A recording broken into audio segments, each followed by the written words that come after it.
So hey anime fans. The series name is What If Naruto Got Harem with Avatar The Way of Water. So let's start the series. The Swamp Ghoul's Hunger. The boom wasn't a sound.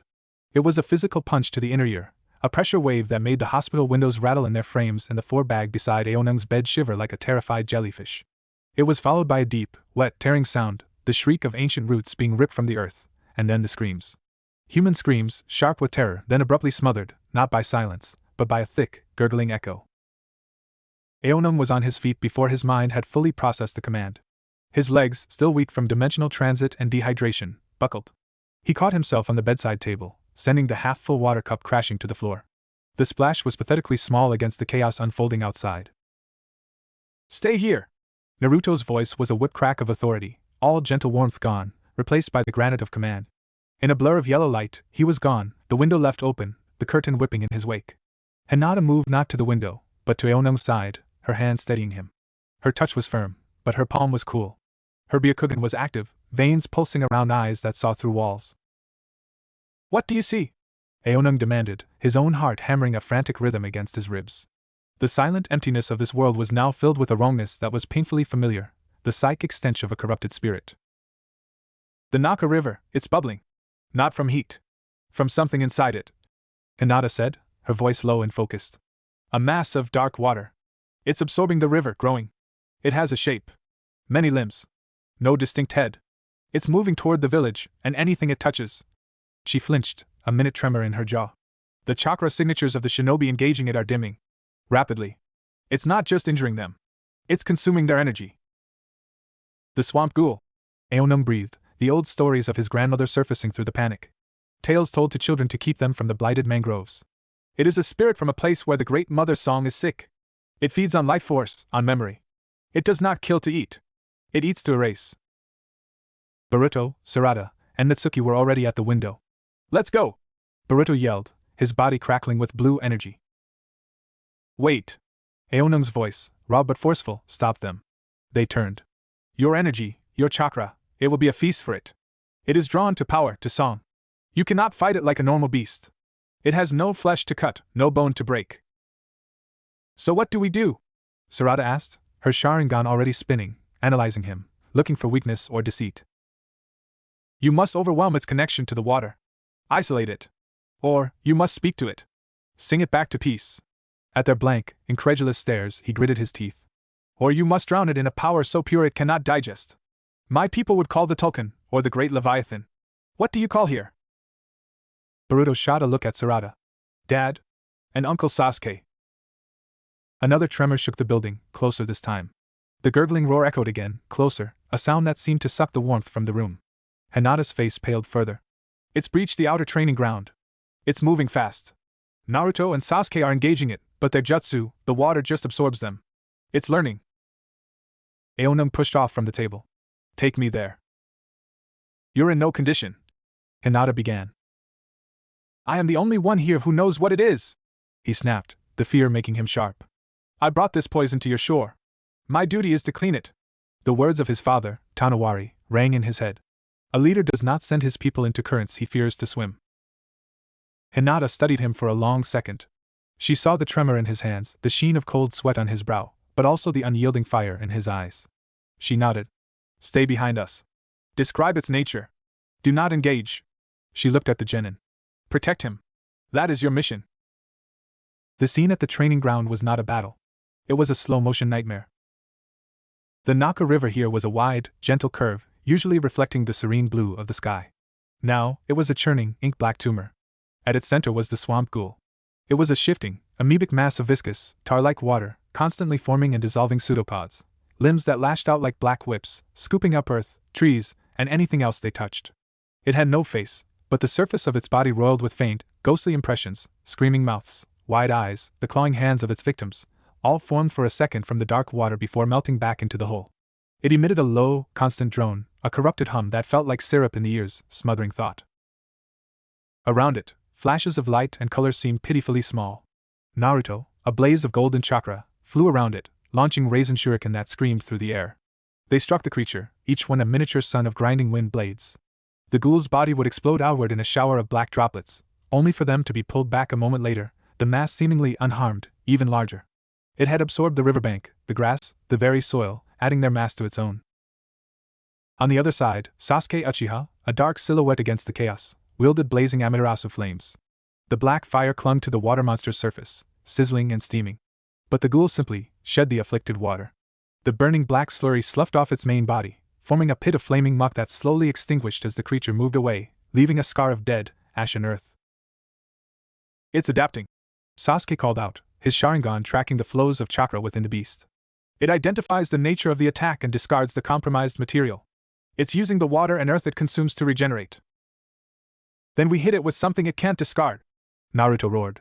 Multiple shadow clones erupted around him, each gathering a massive Rasengan. They dove from all directions. The swamp ghoul did not dodge. It expanded.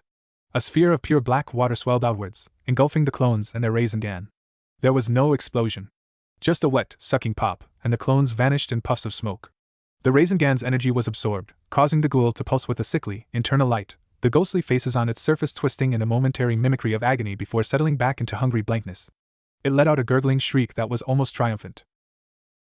Aonung watched, his stomach churning. He saw the problem immediately. These shinobi were powerful beyond anything he'd ever imagined. But they fought with precision, with technique aimed at a physical form. The swamp ghoul was not a creature. It was a process. A cancer. It wasn't alive in a way they understood. It was a self-sustaining act of consumption. You are feeding it, he yelled, his voice tearing from his throat. Your powerful attacks are a feast. It wants your energy. Naruto and Sasuke glanced back, their expressions grim. They'd already deduced as much, but hearing it confirmed was a blow. So we don't use chakra? Boruto asked, horrified. You must use it differently, Aonung said, his mind racing, trying to translate his world's understanding to theirs. Do not give it a meal to eat. Give it a bone it cannot swallow. A current too strong for it to hold. He stepped forward, ignoring Hinata's warning hand. He focused on the river, on the water that wasn't yet part of the monster. He reached out with his spirit, seeking the push and pull. It was so hard. The water here was deaf and mute. But it was still water.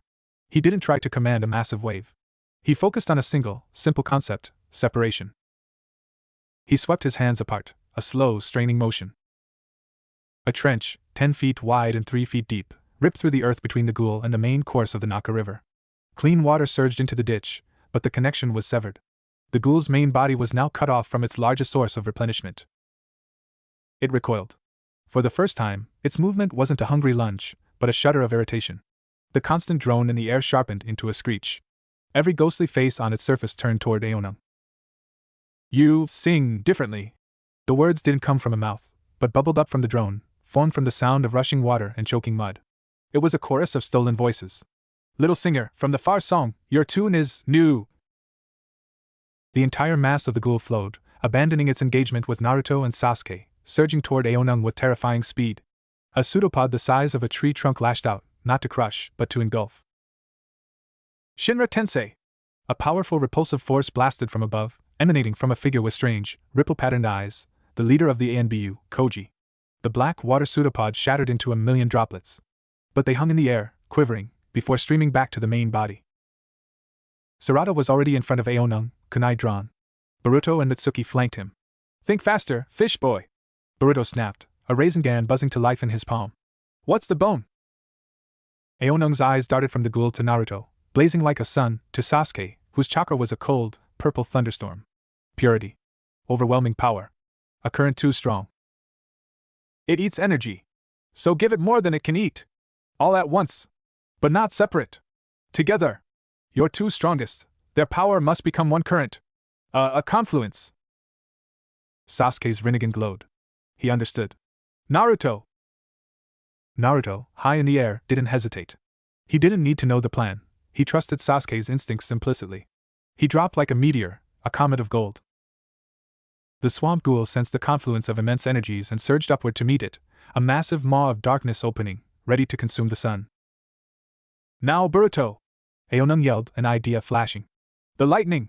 Not at it! At the water around it! Make a cage!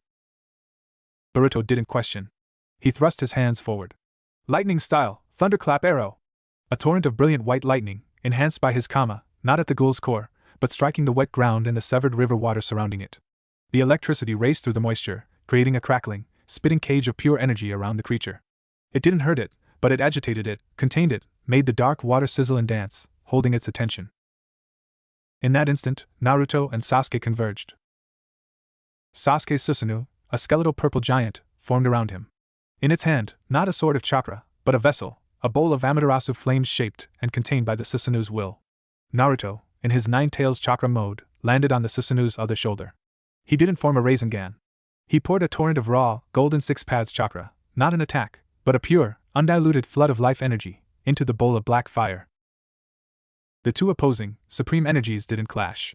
Forced together by the will of the two strongest shinobi alive, they swirled, combined, and became something else, a seething, roaring maelstrom of creation and destruction, contained in a single point. It looked like a miniature, violent galaxy.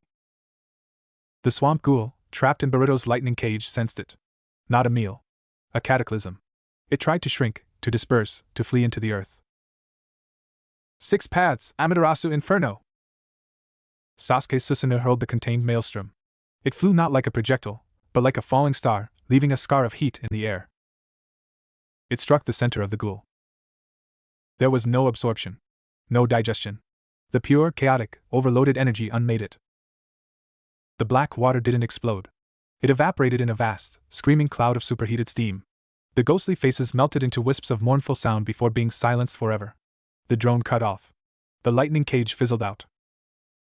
When the steam cleared, the ground was scorched and glassy in a perfect, 50-foot circle. No water, no mud, no trace of the creature remained. Only a deep, dead silence, and the sharp, clean smell of ozone and rain. Aonung sagged, the last of his strength gone. He would have collapsed if Mitsuki hadn't caught him with snake-like speed. He stared at the scorched earth. The sheer, brutal force of what he had just witnessed. It was not the way of the Metkina. It was not a song or a plea. It was a declaration. A statement of power so absolute it could erase corruption by rendering its very existence null. Naruto and Sasuke landed, their powerful auras dimming. They were breathing heavily, a fine sheen of sweat on their brows. The Hokage walked over to the glassy crater, then looked back at Aonung.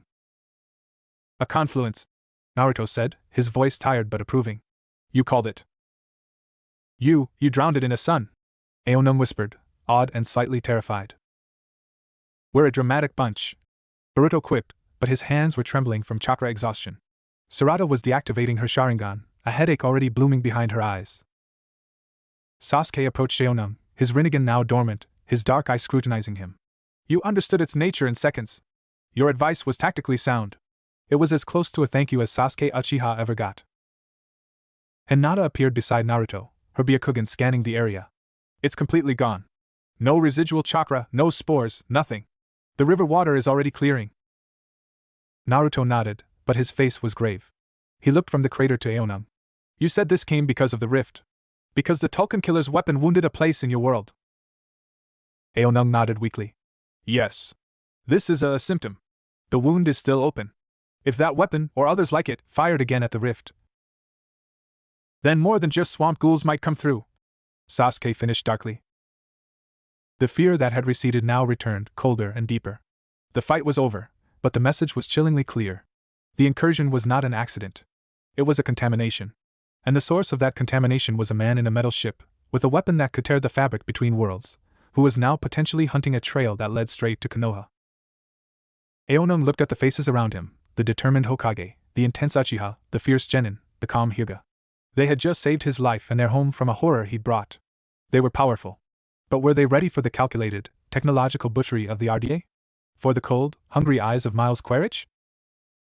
The dry air of the Land of Fire suddenly felt thinner, sharper. The silence of this world was no longer just lonely. It felt like the quiet before a storm the likes of which either world had ever seen. We need to talk, Naruto said, his voice leaving no room for argument. About your world. About this Tulkun killer. About everything. He placed a hand on Aonung's shoulder again, the warmth a stark contrast to the chilling dread in the pit of Aonung's stomach. Your war just became our war. The adventure was no longer a possibility. It was a terrifying, inevitable tide, and they were all already caught in its pull. Next. Chapter 2, The Weight of a Foreign Sky. The silence after the swamp ghoul's erasure was profound. It wasn't peaceful, it was the stunned, ringing quiet after a thunderclap. The air still tasted of ozone and scorched earth, a bitter tang that coated Aonung's tongue. His body felt like one massive bruise, throbbing in time with his heartbeat. The strange, deep ache from the severed connection to Aiwa was now underscored by a new, sharper pain, chakra depletion, Mitsuki had called it, after checking his alien pathways. He was seated in the Hokage's office, a room that was both grand and oddly cluttered. Scrolls were piled with a kind of organized chaos, framed photos of smiling faces covered one wall, and a large, polished desk bore the distinct, circular imprint of someone's feet. The chair they'd given him was too soft, swallowing his slender frame. He missed the woven, yielding stiffness of a Metkayina reed seat. Across from him, Naruto had shed his formal robe and sat in a simple orange jumpsuit, one leg tucked under him. He was eating a cup of instant ramen with a fervor that seemed almost ritualistic. The smell, artificial pork, salty broth, wheat noodles, was aggressively unfamiliar, a sensory assault that made Aonung's empty stomach clench. Hinata sat beside Naruto, pouring tea with a grace that felt like a calm eddy in a turbulent current. Sasuke leaned against the far wall, arms crossed, a silent, watchful shadow. Boruto, Sarada, and Natsuki stood near the door, part of the council, yet vibrating with the aftermath of the fight. "So," Naruto said, slurping a noodle loudly. "Aonung. Let's start simple. What's a Tolkien?" Aonung took a slow breath, trying to find words in this hard, dry language for concepts that were felt, not spoken. "They are the most sacred of the sea people. Our spirit brothers and sisters. They are great singers. Wise. Gentle. Larger than your Hokage mountain." He saw Boruto's eyebrows shoot up. "They travel the stars of the deep, the ocean currents, and sing the history of the world. Their song is a direct thread to Aiwa, the Great Mother, the living spirit of our planet." Sasuke's lone eye narrowed. "Planetary consciousness. You mentioned a neural network." "Yes. Everything that lives is connected. The trees, the plants, the animals, the people. We can connect, Sahelu, with them.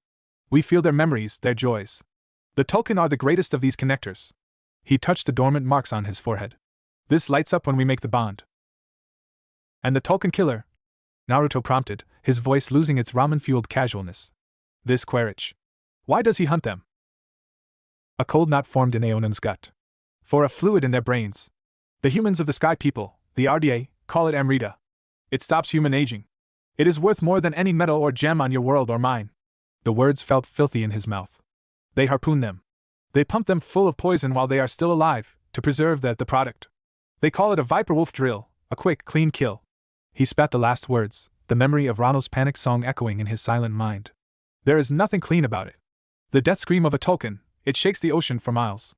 It is a wound in the Great Mother's song." The room was quiet, save for the faint hum of the village outside. Hinata's hands were still on the teapot, her knuckles white. "These Sky People."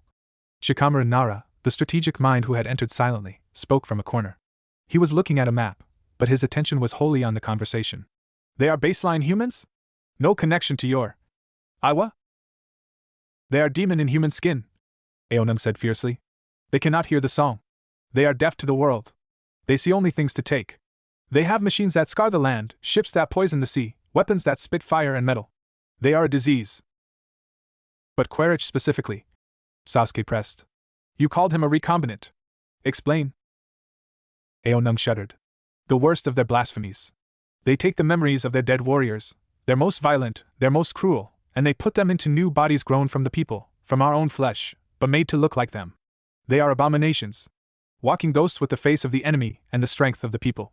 Quaritch was a demon who was killed. Now he is back, in a recombinant body. He hunts for vengeance, and for the Amrita." Naruto put his ramen cup down, his face grim. "So, we have a technologically advanced enemy, capable of interstellar travel and genetic abominations, led by an immortal, vengeful ghost soldier, who is currently hunting giant, psychic whales for eternal life juice. And he might have seen a doorway open to our world, which is full of people with a different kind of life energy." He ran a hand through his hair. "Yeah. That's not good." "Understatement of the century, Lord Seventh." Shikamaru sighed, the weight of the scenario visibly settling on his shoulders. "Their objectives are clear: resource extraction and elimination of obstacles. We are now a potential source of an unknown resource, chakra, and a definite obstacle.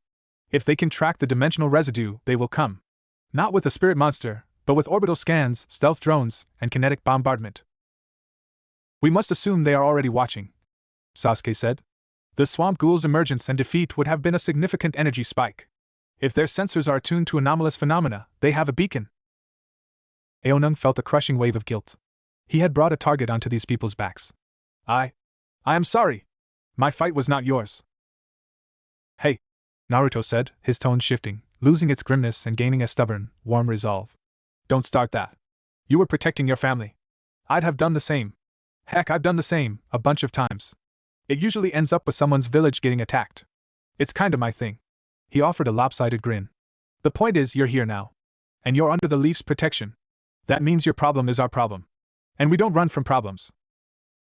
The simplicity of it, the sheer unshakable will in Naruto's statement, struck Aonum. There was no calculation of risk, no weighing of cost. It was a declaration of principle, as solid as reef stone. The immediate priority is defense and intelligence, Shikamaru said, stepping forward. We need to understand their capabilities. Aonum, we need to know everything about their machines, their weapons, their tactics. Everything you've seen. And so, Aonum talked. He described the sea dragon, a city-sized metal leviathan that swam with impossible quiet. He described the crab suit walkers, like armored crustaceans that marched on the seabed. He told them of the swarm, drones smaller than a ilu, that moved in clouds and could strip a hammerhead titanothere to bone in minutes. He spoke of missiles that chased heat, of sonic cannons that could liquefy a Nausic's insides, of nets made of energy that could not be cut. As he spoke, Shikamaru made notes, his face growing graver. Sasuke listened, his expression unchanging but his mind clearly cataloging threats. Boruto, Sarada, and Natsuki absorbed it all, their earlier bravado tempered by the scale of the enemy. Their greatest weakness, Aonung finished, is their blindness. They rely on machines to see, to hear. They do not feel the current shift, or smell the storm on the wind. They do not understand the unity of a clan. They fight as individuals in metal shells. Naruto leaned forward, a spark in his blue eyes. That's it. That's our edge. They're deaf to your world's song. And they'll be blind to the way we fight. Our chakra, our stealth, our teamwork, it's something their machines might not even believe exists until it's too late. A valid hypothesis, Mitsuki stated. However, they will adapt. As the swamp ghoul adapted. We must adapt faster. Which brings us to you, Aonung, Sasuke said, pushing off the wall. You are a link. You understand their enemy, us, and you are of the world they are exploiting. More importantly, you wield a power that is native to your world but can interface with ours. We saw you part the river. It was weak, Aonung said, frustration leaking into his voice. The water here is asleep. It does not sing back. Then we need to wake it up, Naruto said, standing up. Or teach you to work with sleeping water. And you need to understand how we fight. If we're gonna face these sky people together, we can't be stumbling over each other. He looked at the three genin. Boruto, Sarada, Mitsuki. Your new mission, effective immediately. You are to work with Aonung. Train with him. Learn from him. Teach him. Figure out how our world's strengths can combine. Boruto's eyes lit up with competitive fire. Sarada adjusted her glasses, a thoughtful gleam in her Sharingan. Mitsuki simply nodded. Aonung looked at the three teenagers. They were warriors, yes, but they were so young and loud. And one of them had called him Fish Boy. The idea of trying to teach them the fluid, spiritual way of the water, or learning their rigid, explosive jutsu, felt daunting. Where do we start? Sarada asked, ever practical. Naruto grinned. Start with the basics. Show him the training grounds. Show him what a chakra-enhanced jump feels like. Let him try to mold chakra. And for goodness sake, he added, looking pointedly at Boruto, try not to set anything on fire that isn't supposed to be on fire. The following days were a crash course in mutual, hilarious, and often painful bewilderment. The training ground, still bearing the glassy scar of the swamp ghoul's end, became their arena. The first lesson was chakra control. Okay, Boruto said, standing on the surface of a small pond. It's all about balance. You release just enough chakra from the soles of your feet to stick to the surface tension. Think of it like spreading your weight. Aonung stared at the water. He'd spent his life diving under it, riding through it. Standing on it felt perverse. He stepped out, concentrating. He tried to feel the push and pull, to ask the water to hold him.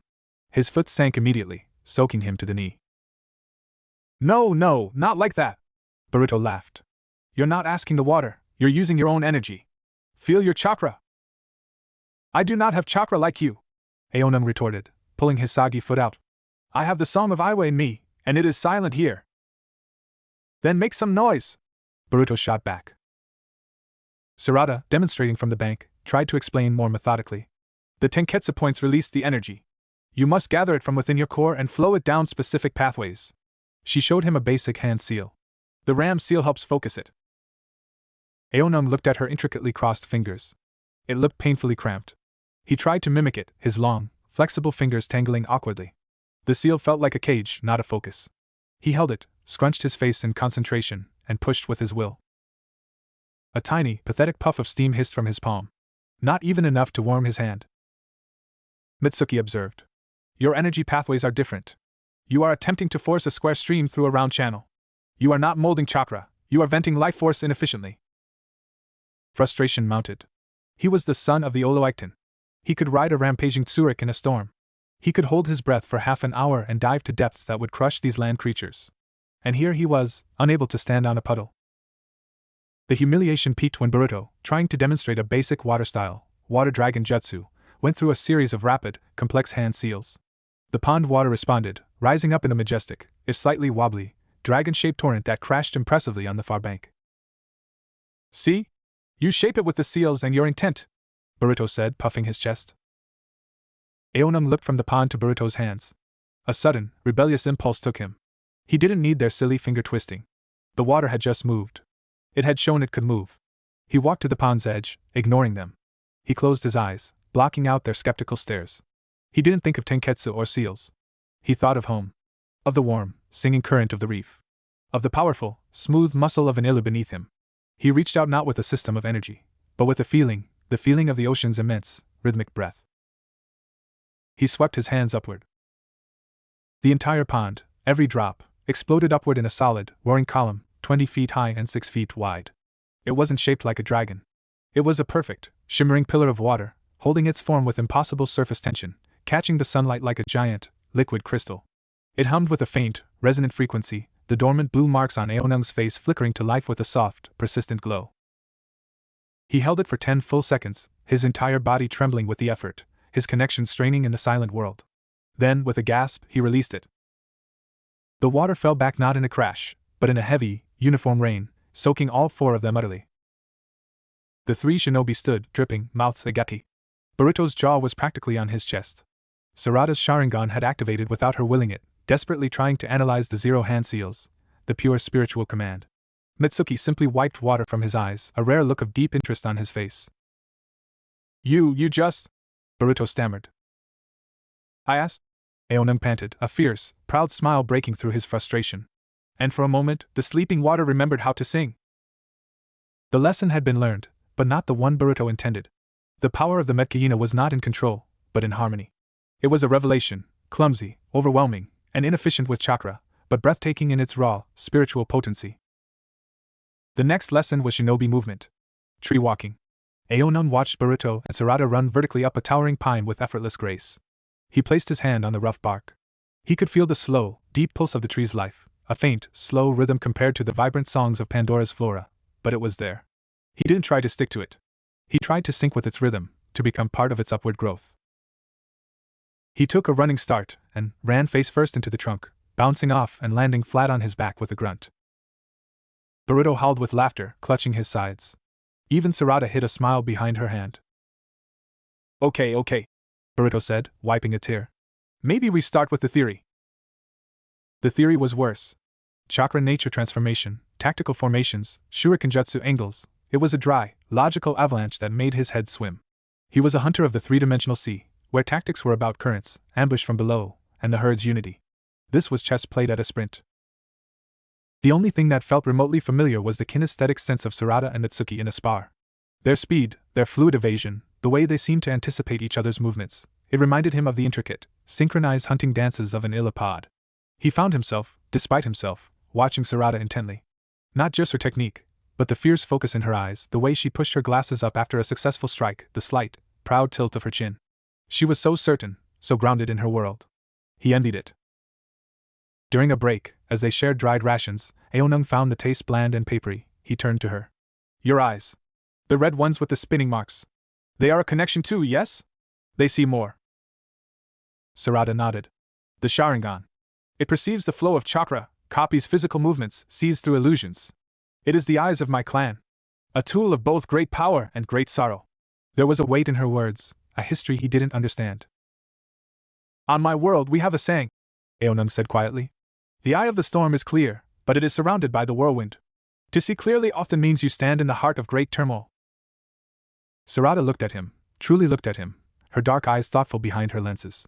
It was the first time she'd regarded him not as an alien curiosity or a mission parameter, but as a person who might understand something. That is, an accurate description, she admitted.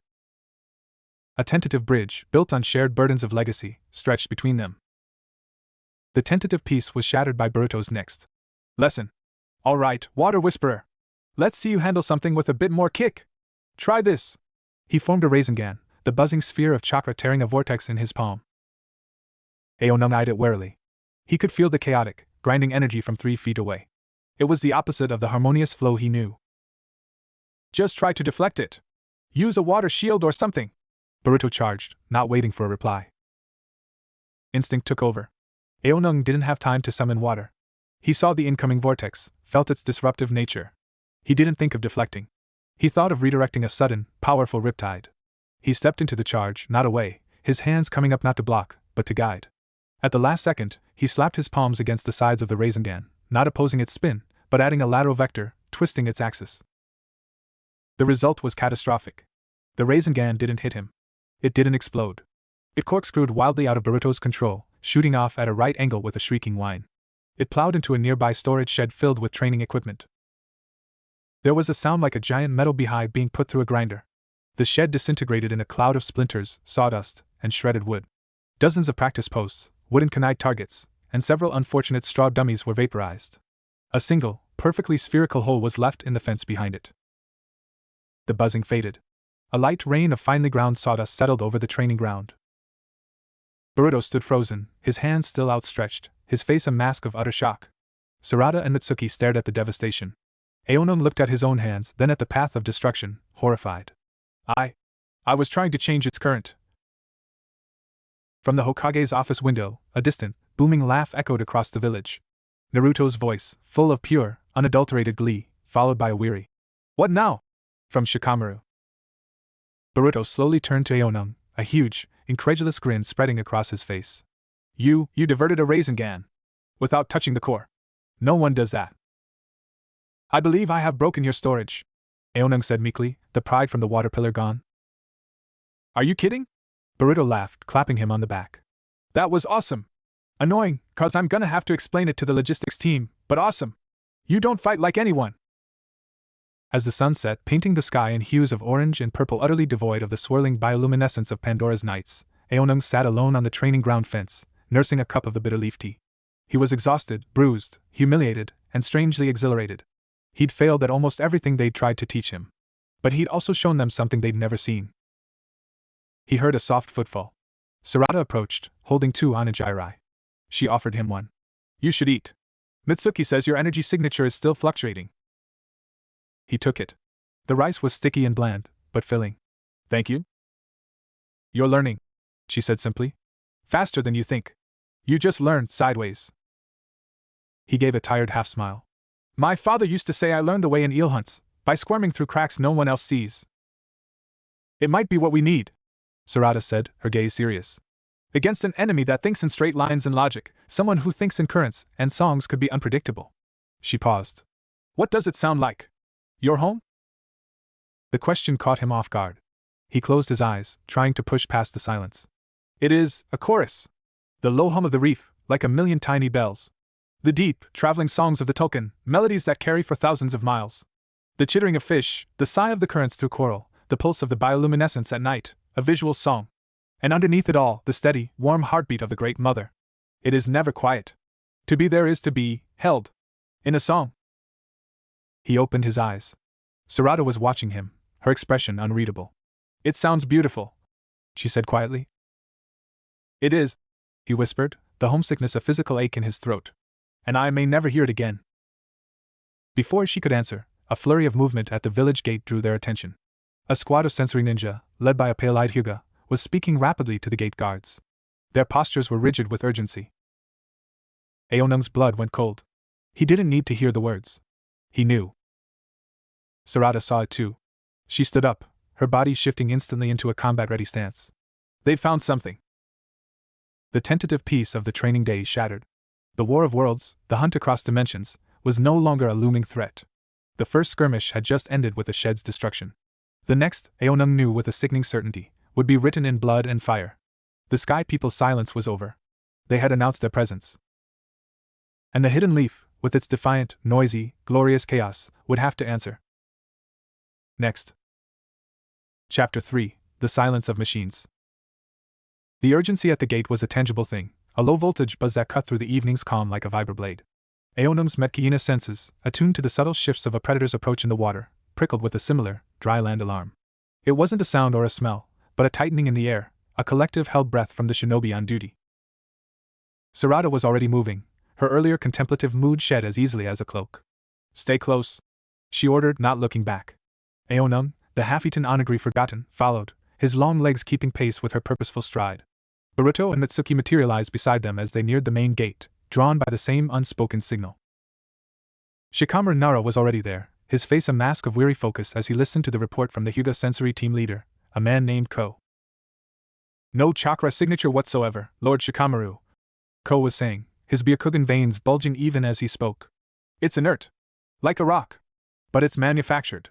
Perfectly smooth alloys, internal structures unlike any blacksmith or artisan work. It's about the size of a large hawk shaped like a stingray with no tail. It's lodged in the upper branches of an oak 2 kilometers northeast, just outside the perimeter." "No energy emissions? No propulsion?" Shikamaru asked. "None we can detect. It's cold. It must have glided in after an initial boost. Or been placed." "Placed by what?" Boruto interjected, pushing forward. Ko's pupilless eyes flicked to him. "There are no footprints. No disturbance of the earth or leaves for 200 meters in any direction. It's as if it fell from the sky days ago and we only just noticed it. Or it was always watching, and only now decided to let itself be seen," Mitsuki offered, his voice serene. Aonung felt a chill that had nothing to do with the evening air. A drone. A scout. The Sky People have many kinds. Some are loud, like angry insects. Others are quiet. For listening. For counting. He remembered the chilling briefings from his father after RDA incursions. They call them cedars. They disperse them from high altitude. They look like leaves, like stones. They sit. They watch. They remember. Shikamaru's eyes narrowed. A reconnaissance probe. If it's inert, it's either dead, or it's transmitted its data already and is now just a shell. Or it's a trap. He made a quick hand signal. To ANBU and animal masks blurred into existence. "Retrieval team.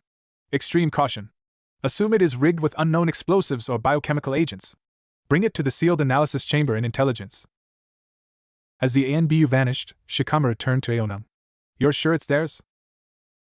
"The description, a stingray with no tail." "Yes. I have seen similar designs on the wreckage of their downed ships. For atmospheric and aquatic surveillance. It should have a small, almost invisible marking, a black circle with 3 red curved lines like claws." Shikamaru nodded to Ko, who focused his Byakugan again. After a moment, he confirmed. "On the underside. The marking is there." The confirmation landed like a stone in a pond. The abstract threat had solidified. The Sky People weren't a story from another world. They were here, now, leaving their cold, mechanical graffiti on the trees of the Land of Fire. "They are mapping you," Aonung said, the dread settling into a cold certainty in his gut. "Learning your patterns, your defenses, the layout of your village. They do not attack until they know everything. Then they strike at the heart, and the limbs, all at once." "Then we need to know what it knows," Sarada said, her Sharingan spinning briefly. "And we need to find any more of them." "A full perimeter sweep," Shikamaru ordered. "Byakugan teams, chakra sensory teams, and the Inuzuka. Look for anything that doesn't belong.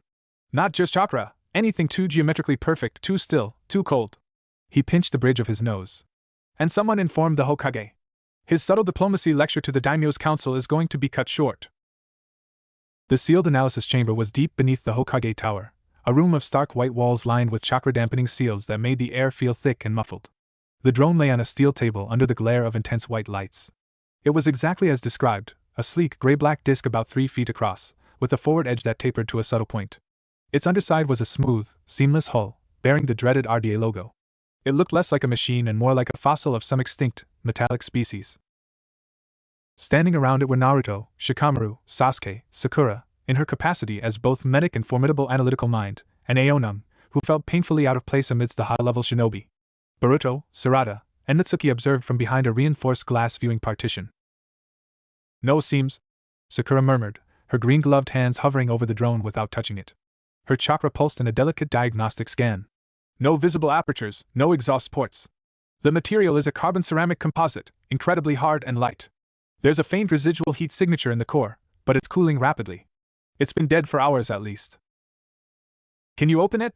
Naruto asked, his arms crossed, his usual exuberance replaced by a focused intensity. Without knowing its internal safeguards, it's risky, Shikamaru cautioned.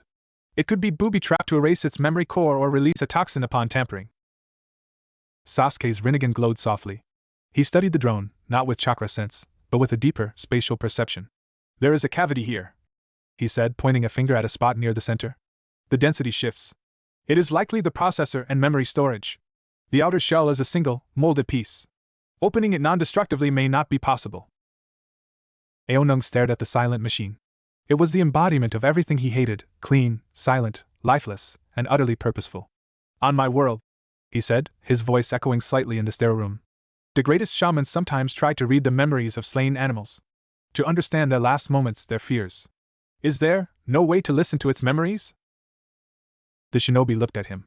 It was a profoundly alien way of thinking about intelligence gathering, not hacking a machine, but communing with its ghost. It's not alive, Aonung, Sakura said gently. But it was used, he insisted, stepping closer. He ignored the warning look from Shikamaru. It saw. It recorded. That seeing, it must leave a trace. An imprint. Your chakra is energy. Memory is a kind of energy, is it not? Stored in the brain. Why not in this brain? He gestured at the drone. Sasuke's eye narrowed. A form of psychometry. Reading residual impressions left on objects. It is a rare skill, and unreliable with non-organic materials. But not impossible, a new voice said from the doorway.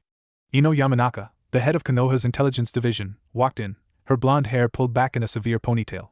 If the object was the focus of intense or repeated conscious attention, some telepaths can pick up echoes. But this, she looked at the drone with professional disdain. It's a tool. It has no consciousness to leave an echo. What if we don't look for its consciousness? Aonung said, the idea forming as he spoke. But for the consciousness that looked through it. The operator. The one who saw what it saw. That connection, would that leave a mark? The room went silent. It was a lateral, bizarre, and potentially brilliant thought. Ino's eyebrows rose. You're suggesting targeting the psychic residue of the user, not the machine. The drone would be a focal point, a conduit that carried their intent and received their observation. In theory, at the moment of review, the operator's mind is linked to the data stream. A powerful, focused connection. She looked at Sasuke. With the Sharingan's visual precision and my clan's mind-walking technique, we might be able to follow that cold thread back to a recent, vivid sensory impression. Not a memory file. A reflection. Sasuke gave a slow nod. It is a risk. We would be exposing our minds to an unknown, likely hostile, psyche. And the image may be fragmented, chaotic. We need intel more than we need comfort, Naruto stated flatly. Do it. But with every safeguard you've got. Sakura, you're on standby for neural trauma. Ino, Sasuke, only go as deep as you have to. A protocol was established swiftly. Aonum was asked to wait outside, but he refused. I may recognize something you do not. A place, a symbol, a sound. Reluctantly, they agreed. Sasuke and Ino stood on opposite sides of the table, each placing a hand on the cool, featureless hull of the drone. Ino closed her eyes, her brow furrowing in concentration. Sasuke's Sharingan spun, then evolved into the Rinnegan, its concentric rings seeming to drink in the light. Beginning mind transmission, sensory echo dive, Ino whispered. Her chakra, a delicate violet, and Sasuke's, a deep indigo, seeped into the drone, not trying to breach its shell, but washing over it, seeking the faintest psychic patina. Aonung held his breath. The air in the room grew colder. The chakra-dampening seals on the walls glowed faintly, containing the psychic backwash. For a long minute, nothing. Then, Sasuke stiffened. Ino gasped, a short, sharp intake of breath. On the viewing glass, a chaotic, flickering image began to resolve, projected from Sasuke's Rinnegan like a distorted film reel. The perspective was all wrong, a high, wide-angle, monochrome view tinged with green and black. The image showed the hidden leaf from above. The view was startlingly clear, dispassionate. The Hokage faces, the winding streets, the training grounds, all laid bare. The image panned, zoomed. It focused on the academy, children streaming out like colorful ants. It zoomed on the hospital, lingered on the ANBU headquarters. It was a methodical, hungry scan. Then, the perspective shifted. It was no longer a live feed. It was a replay, highlighting specific points. A red outline flashed around Naruto, a biometric readout scrolling beside his figure, heat signature, anomalous. Energy output, category 5, extreme. Threat priority, alpha. The same happened for Sasuke, then Sakura, then Kakashi. Each was tagged, analyzed. The view changed again. This time, it was a different scene, from earlier that day. It showed the training ground. There was Boruto, creating his water dragon. There was Sarada, practicing her shuriken jutsu. And there was Aonung, standing at the pond's edge. The image focused on him. A cascade of data flickered, subject, unknown NA6 variant. Location, Kanehagakur. Energy signature, ambient bioelectric field, modulated. Confirmed dimensional anomaly source. Mission parameter update, acquisition high priority. Acquisition. The word hung in the silent room. The final image was the most chilling. It was a first-person view from ground level, looking up through a forest canopy at the night sky. A figure stood in the foreground, its back to the camera. It was tall, broad, wearing rugged combat gear. The figure reached up with a heavily muscled, blue-skin arm, a recombinance arm, and caught the descending drone as it silently dropped from the branches. The hand, with its 5 fingers, closed around the stingray-shaped device. The view spun as the drone was stowed, showing for a split second the figure's profile, a strong jaw, a scarred face, and cold, human eyes in a Nasik's body. Miles Quaritch. Then, a voice, filtered through a comms unit, gritty and absolute. Intel secured.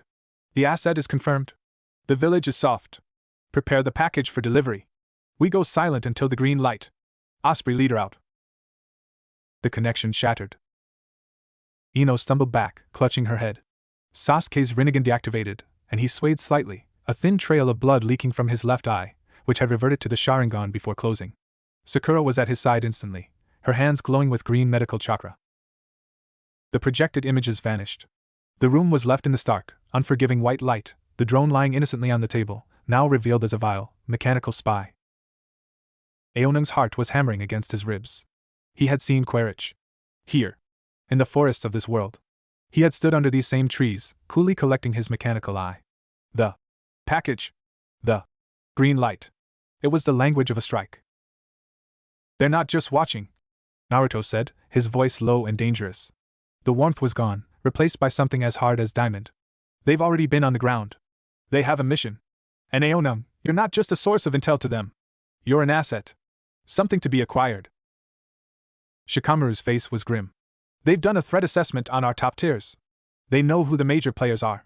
Soft means they think our conventional defenses are negligible. They'll likely use a high-speed, high-impact decapitation strike. Take out leadership, cause maximum chaos, and extract the target in the confusion. The package could be a bomb, Sakura said, still tending to Sasuke. Or a biochemical agent. Or a squad of those recombinants. We must evacuate? Aonung asked, horrified at the chaos that would cause. No, Naruto and Sasuke said in unison. Naruto continued. Evacuation plays into their soft assessment. It creates the panic and concentration of targets they want. We don't run. We prepare. A fierce light was in Naruto's eyes now. It was the look of a man who had defended this village from gods and monsters. They think we're soft because they can't measure our will. They can't quantify the bond of a team, the heart of a clan. They see chakra as an energy rating, not as the fire that fuels our spirit. He turned to Shikamaru. I want every non-combatant moved to the underground shelters. I want the village looking normal on the surface, but underneath, I want it to be a coiled spring. Genin and Chunin in hidden support positions. Jonin and Anbu as rapid response. We use their intel against them. We show them the places they scanned are the most heavily trapped. He looked at Aonung. And we're going to give them exactly what they want. A target. Aonung froze. Me? You're the acquisition high priority. So we'll put you right out in the open. As bait in a very, very sharp trap. The plan took shape with terrifying speed. Konoha, a village built on the principle of layered deception, shifted into a state of clandestine mobilization. To the casual observer, the next day dawned like any other. Shops opened, civilians went about their business, children played in the parks. But the air hummed with a hidden tension. Every shinobi, from the lowliest genin to the most veteran ANBU, knew their role. Aonung was placed at Training Ground 7, a relatively open area near the village center, conspicuously, training, with Team 7. He felt horribly exposed. Every rustle of leaves, every distant bird call, set his nerves on edge. He was the worm on the hook, and he could feel the vast, silent predator circling somewhere beyond the village walls. Naruto, for once, was not joking. He was tense, scanning the skyline constantly. Sarada had her Sharingan active at a low level, processing visual data at an inhuman rate. Mitsuki stood so still he seemed part of the landscape. Remember, Sarada said quietly, not looking at him. The moment they show themselves, we fall back to phase 2. Don't try to fight. Your job is to be compelling, not heroic. I feel like a piece of bait in a story for children, Aona muttered, trying to mimic a basic chakra exercise and failing, his frustration genuine. Hey, the best bait always survives in those stories, Naruto said with a weak attempt at a grin. Usually. The day stretched on, the sun climbing to its zenith. The ordinary sounds of the village seemed amplified in Aonung's ears. The laughter from a nearby street felt like a provocation. The silence from the forest was a physical pressure. Then, in the late afternoon, it happened. Not with a roar, but with a whisper. There was no explosion, no battle cry. One moment, the sky was clear blue. The next, 3 sleek, arrowhead-shaped aircraft shimmered into existence directly above the village, as if stepping out of a heat haze. They made no sound. None. Their engines were void of noise, a terrifying technological silence. They were painted a non-reflective black, absorbing the sunlight. Alert! Unauthorized aerial contact. Soundless profile. All units, phase 2, now! Shikamaru's voice crackled through every hidden calm seal. The village didn't erupt. It unfolded. From rooftops, sewer grates, and false walls, shinobi emerged not in a panicked rush, but in preordained streams. Barrier teams slammed their hands onto prepared seal arrays on key buildings. A dome of translucent chakra, hexagonal and shimmering like a honeycomb, flickered and then solidified over the village center, just as the lead aircraft released its package. It wasn't a bomb. It was a canister the size of a man, which split open in midair. What emerged was a cloud of black sand, millions of micro-machines, a smart dust swarm. It descended toward the training ground, its purpose clear, to incapacitate, isolate, and envelop the target. But it hit the chakra barrier. The microscopic machines scrambled against the energy field, trying to find a frequency to bypass it, to eat through it. They couldn't. The barrier held, the nanites sizzling and falling inert like a shower of dead gnats. The silent aircraft veered, their weapon bays opening. Not missiles. They fired concentrated beams of high-intensity sound, invisible pulses that shattered windows and would have liquefied organs. The beams were intercepted by massive, preformed water-style walls erupting from the village's emergency water reserves, orchestrated by a squad of jonin. The water diffused the sonic energy into harmless thunderclaps. The trap was sprung, and the enemy's first move was countered. They were not facing a soft target. They were facing a hive that had known they were coming. From the forest edge, the ground erupted. Not with shinobi, but with 6 towering humanoid figures. Amp suits, ambient mobility platforms, 12 feet tall, of brushed steel and black composite, piloted by human soldiers. They moved with a heavy, powerful grace, their hydraulic limbs crushing trees as they surged toward the village wall, giant rotary cannons on their arms spinning up. This was the ground assault. The distraction. And behind them, moving with the silent, lethal grace of panthers, came the true hunters, for recombinants. They were Gnostics in form, but their movements were the crisp, efficient kinetics of Special Forces operators. They wore tactical harnesses and carried blocky, ruggedized rifles. Their eyes glowed with the cold light of HUD displays. In the lead, larger than the others, his face a mask of focused brutality, was Miles Quaritch. He didn't roar. He spoke into his throat mic, his voice the same gritty filter from the drone's memory. Osprey team, suppress the walls. Mantas, keep their flyers busy. Hounds with me. Straight line to the asset. No engagement. Snatch and burn. The amp suits opened fire, their cannons unleashing a storm of high-explosive rounds toward the village gates. The defensive seals on the walls flared, absorbing the impacts in showers of orange light, but they began to crack under the sustained, overwhelming firepower. This was it. The chaos. The green light. From his position in the training ground, Aonung saw Quaritch and his 3 recombinants break from the tree line. They didn't run along the ground. They used the amp suit barrage as cover and leaped, their powerful recombinant legs propelling them in arcs that cleared the outer wall entirely, landing in a shower of broken tiles on a rooftop inside the perimeter. They were in. The trap had a trap. As they landed, the rooftop itself seemed to come alive. Paper bombs, disguised as roofing tiles, detonated in a chain. 2 of the recombinants were blown off their feet, their armor smoking. Quaritch and the other merely tanked the blast, rolling with the impact and coming up firing. Their rounds were not bullets. They were hypersonic darts that pulsed with blue energy, RDA stun/disable rounds. Hidden shinobi engaged. Kunai and shuriken clattered off their dense skeletal reinforcement. A fireball jutsu washed over Quaritch. He strode through the flames, his uniform smoldering, a grim smile on his face. Cute! He growled, and shot the jonin in the leg with the dart. The man convulsed and collapsed. They were unstoppable. They moved with a terrifying, coordinated purpose, cutting through the layered defenses like a hot knife. Their goal was in sight, the open training ground. Aonum. Now! Fall back! Sarada yelled. Team 7 and Aonung turned and ran, not toward the village center, but toward a specific, seemingly empty side street, the mouth of the trap. Quaritch saw them. There! Don't lose them! He and his 2 remaining hounds bounded after, ignoring the shinobi harrying them. They chased them into the narrow street. The buildings here were old, close together. Perfect for an ambush. It was also perfect for a different kind of warfare. As Quaritch entered the kill zone, the air changed. It grew heavy, charged. At the far end of the street, a figure stepped out of the shadows. Uzumaki Naruto stood alone, no longer in his Hokage robes, but in his classic orange and black jacket. His eyes were a calm, burning blue. He didn't summon a legion of clones. He didn't unleash a tailed beast. He simply looked at Quaritch and said, "You're not taking anyone from my village." Quaritch didn't break stride. He raised his rifle. "Move or be moved, pal." He fired. The hypersonic dart, capable of dropping a detonator, streaked toward Naruto's chest. Naruto didn't dodge. He caught it. His hand snapped out, faster than the eye could follow, and plucked the dart from the air an inch from his sternum. He held it up, examined the pulsing blue tip, then crushed it in his fist. The energy discharge crackled harmlessly around his fingers. Quaritch skidded to a halt, his 2 recombinants fanning out behind him. For the first time, his cold eyes showed a flicker of something beyond operational focus, recalculation. "Okay," Quaritch said slowly, his rifle still raised. "So you're the alpha? The energy source?" He grinned, a predatory flash of teeth. "Even better. 2 assets for the price of 1. He gestured with his free hand.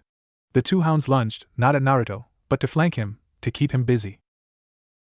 They never made it. From the shadows on the left, a blur of purple light. A skeletal fist the size of a cart smashed one recombinant into the wall with enough force to crater the stone. Susanoo. From the right, a whisper of movement and a flash of green. The second recombinant grunted as a punch from Sakura Haruno, chakra-enhanced and precise, shattered his rifle and sent him spinning through a shop front. Quaritch was alone in the street with Naruto, Sasuke, and Sakura. The trap wasn't just sprung, it had snapped shut around him. He looked from one to the other, his tactical mind assessing the nightmare scenario. 3 alphas. His mission parameters were shredded. He didn't surrender. He didn't panic. He tapped his calm. Osprey leader to Sea Dragon. Package is compromised. Opposition is extreme. Executing contingency Scorched Reef. Authorization Quaritch Sulu Niner. He dropped his rifle and reached for his belt, where a small, cylindrical device was fastened. "He's going to deny his body and memory!" Aonung screamed from a nearby rooftop where Team 7 held him back. "A neural toxin bomb!" Sasuke was faster. His Rinnegan glowed. "A Menotajikara!" In an instant, he switched places with the cylindrical device in Quaritch's hand. Quaritch found himself holding a pebble. Sasuke stood where Quaritch had been, holding the toxin bomb. Quaritch stared at his empty hand, then at the 3 legendary shinobi surrounding him. For the first time, the unflappable recombinant looked baffled. The rules of his universe, ballistics, physiology, technology, had just been rewritten by something utterly alien. Naruto stepped forward. "You wanted an asset? You're looking at him. And you're under arrest for trespassing, espionage, and attempted kidnapping." His voice carried the absolute authority of the 7th Hokage. "The war you started on your world ends here. On my doorstep." Above, the silent Manta aircraft, seeing their leader captured and their ground assault stymied by an invisible, adaptable defense, shimmered and vanished, retreating back into the sky from whence they came. The AMP suits, now isolated and being systematically dismantled by teams of Jonin, powered down, their pilots surrendering. The silence of the machines had been broken, not by their own weapons, but by the roaring, chaotic, glorious noise of the will of fire. And Miles Quaritch, hunter of Tolkien, conqueror of Pandora, stood captured in a narrow street, defeated not by a greater machine, but by the very thing he could never quantify, the power of a family, a village, fighting as one. The first battle was over. Konoha had won. But as Aonum looked at Quaritch's cold, calculating eyes, now filing away every detail of this new enemy, he knew the real war had only just begun. The Sea Dragon was still out there. And it was angry. Next. Chapter 4, The Sea Dragon's Song. The silence that followed the skirmish was different from before. It wasn't the stunned quiet after the swamp ghoul, nor the tense hum of anticipation. This was the ringing, hollow silence of aftermath. The air still tasted of ozone from deflected sonic beams and the sharp, acrid scent of scorched composite from the disabled amp suits. The village, having performed its perfect, choreographed defense, was now assessing the cost. And the cost was embodied in the figure of Miles Quaritch, sitting in the most secure interrogation cell Konoha had ever built. It wasn't a dungeon. It was a sensory deprivation cube lined with chakra-nullifying seals and fuinjutsu barriers so dense they made the air feel like lead. He sat not on a chair, but on a seamless, molded platform that was part of the floor. His recombinant body, stripped of its tactical gear and clad in a simple gray jumpsuit, was held by bands of pure chakra light that tightened if he exerted more than a baseline pressure. He didn't struggle. He sat perfectly still, his cold, human eyes scanning the featureless white walls with the detached curiosity of a scientist examining a new specimen jar. On the other side of a one-way barrier of crystal clear, foot-thick glass, the War Council convened. Naruto, Sasuke, Shikamaru, Sakura, Ino, and Aonung stood in the dim observation room, the only light coming from the sterile glow of Quaritch's cell and the soft illumination of monitoring seals. He hasn't spoken a word, Ino reported, her arms crossed. His surface thoughts are a textbook exercise in military discipline, mantras, mission parameters, biometric self-checks. Deeper probes are hazardous. His mind is layered with psychic tripwires. I suspect cybernetic implants keyed to trigger catatonia or neural burnout if tampered with. Standard RDA op-SEC for high-value recombinants.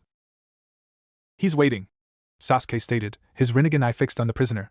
He knows his capture is a data point. He's observing our procedures, our technology, our psychology. Every moment he's here, he's learning. He wanted to be captured, Aonung said, the realization dawning on him with a chill. He had been staring at Quaritch, the monster from his nightmares, now rendered inert. But the monster's eyes were still awake. Not at first. But when he saw he couldn't win, the contingency. Scorched reef. He was ready to die to deny you his body. But you stopped him. Now, he has a new mission, prisoner. Great, Naruto grumbled, rubbing the back of his neck. So we've got a live, ticking info hazard in our basement who thinks he's on a field trip. What do we do with him? Interrogation is off the table, Shikamaru said flatly. The risk of triggering a psychic dead man's switch is too high. We contain him. We study the non-neural aspects of his biology. And we use his presence as a bargaining chip. Bargaining with whom? Sakura asked. The RDA command on Pandora? They'd likely write him off as lost and double their efforts. Not with them, Shikamaru said, a calculating glint in his eye. With the crew of the Sea Dragon. They're here, in our ocean, so to speak. They've lost their ground commander and a significant investment in hardware. They are wounded, but far from dead. A captured commander is a powerful lever. Aonung's head snapped up. You cannot negotiate with the Sea Dragon. Its captain, Karina Mansk, she is worse than Quaritch. She does not feel vengeance or rage. She feels efficiency. If Quaritch is compromised, she will not bargain. She will calculate the most efficient way to erase the problem. That could mean bombarding the village from orbit, or releasing a bioweapon, or simply sealing the rift permanently with a fusion charge, trapping us all here. The room considered the chilling profile. A logical, ruthless enemy with no emotional investment, only metrics. Then we need to find the Sea Dragon first, Sasuke said. Before it decides on its next move. Aonung, you said it's a submarine. It must have a base, a source of power, a way to process the amrita it harvests. It can't stay submerged indefinitely. It can for months, Aonung corrected. It is a world ship. But it needs to communicate. To send its data, to receive orders from the orbiting Venture Star. And to do that, it needs to deploy a buoy array, or surface near a geothermal vent it can use as a thermal spike to punch a signal through the atmosphere. He was thinking aloud, falling back on the lessons from Mekayina scouts who tracked RDA patterns. It will want to stay hidden in deep, cold water where your chakra senses might be diluted. But it will also want to observe. It will be close. Watching. Listening to every radio wave, every tremor in the earth from our village. So we give it something to listen to, Naruto said, a plan clearly forming. And something to look at. The plan was audacious, desperate, and quintessentially Konoha. They would use Quaritch not as a prisoner, but as a beacon. A controlled, false beacon. In the deepest archives of the Nara clan, a fuinjutsu master and Yamanaka mind specialists worked with Aonung to design a seal. It wasn't a seal to contain or read. It was a seal to amplify. To take the faint, constant data pulse of Quaritch's recombinant cybernetics, the homing signal, the vital monitors, the neural activity stream that was doubtless being hunted for by the sea dragon, and amplify it 1,000-fold, then modulate it. To turn his silent, secret call into a deafening, manipulated siren song. It was placed on the back of his neck, under the hairline, while he was in a medically induced coma. The seal was invisible and active. It would only trigger when infused with a specific, massive surge of chakra. The second part of the plan required Aonung to go back into the field. He was to be the lure, again, but this time actively. Team 7, reinforced by a squad of sensor specialist Jonin, would escort him to the coastline of the Land of Fire, to the very edge of the continent where the deep ocean trenches began. There, using his intrinsic connection to the sea and the amplified song of Querich's signal as a guide, he would attempt to do the impossible, call the sea dragon. Think of it like calling a shark, Naruto had explained, his hands making vague, expansive gestures. You chum the water with the thing it wants most, its commander's signal. Then you dangle the other thing it wants, you, as the prize.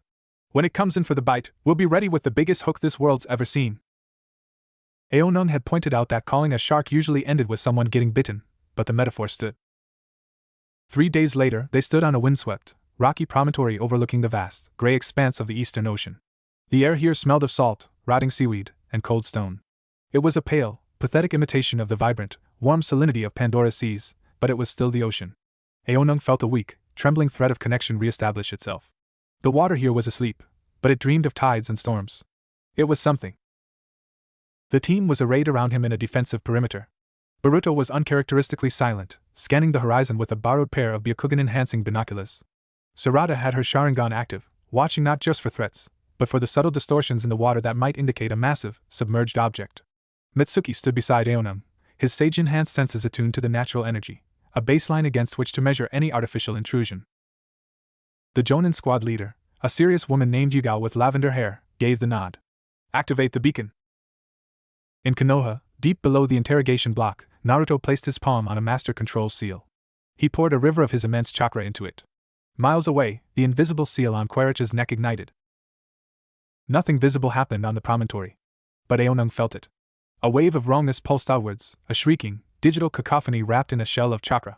It was the sound of a scream translated into machine code, broadcast on a frequency meant for RDA ears only.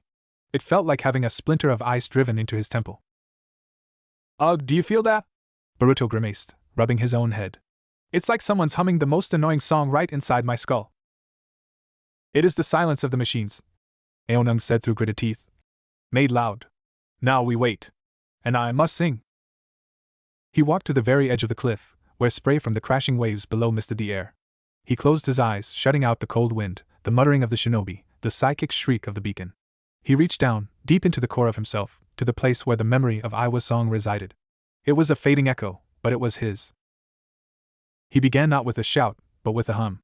A low, resonant tone that vibrated in his chest and spilled from his lips. It was the opening phrase of the Calling of the Lost, a Metkayina dirge used to guide the spirits of drowned hunters home.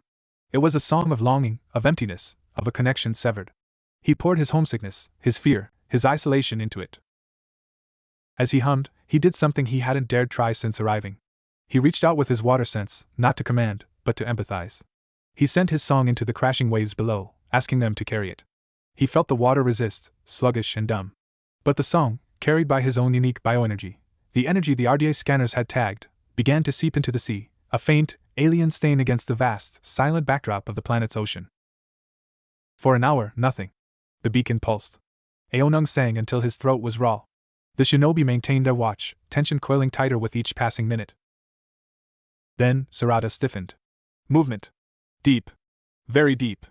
Due east. Something large. It's not a natural thermal plume. It's moving against the current.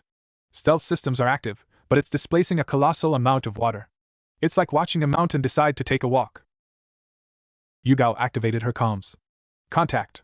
Bearing 090, depth 800 meters, range 30 kilometers and closing. Profile matches description of Sea Dragon class vessel. It's heard the dinner bell.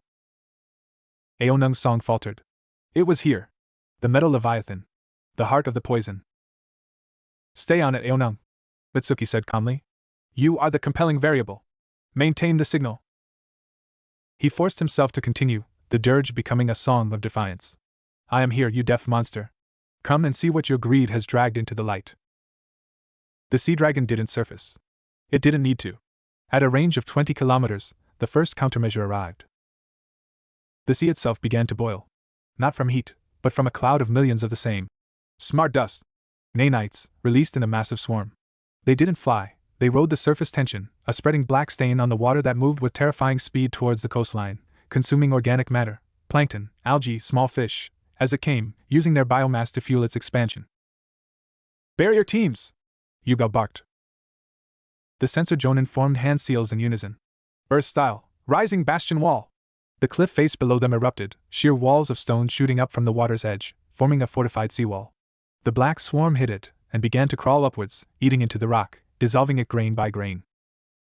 Fire would be ineffective over water, Sarada analyzed. We need area denial lightning or pure chakra discharge.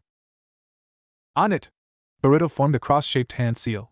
Lightning style, purple electricity. A web of violent purple lightning erupted from his hands, arcing over the seawall and grounding itself in the advancing swarm. Thousands of nanites shorted out and fell dead into the sea, but the swarm was too vast, too decentralized. It adapted, the particles spreading out to minimize the damage.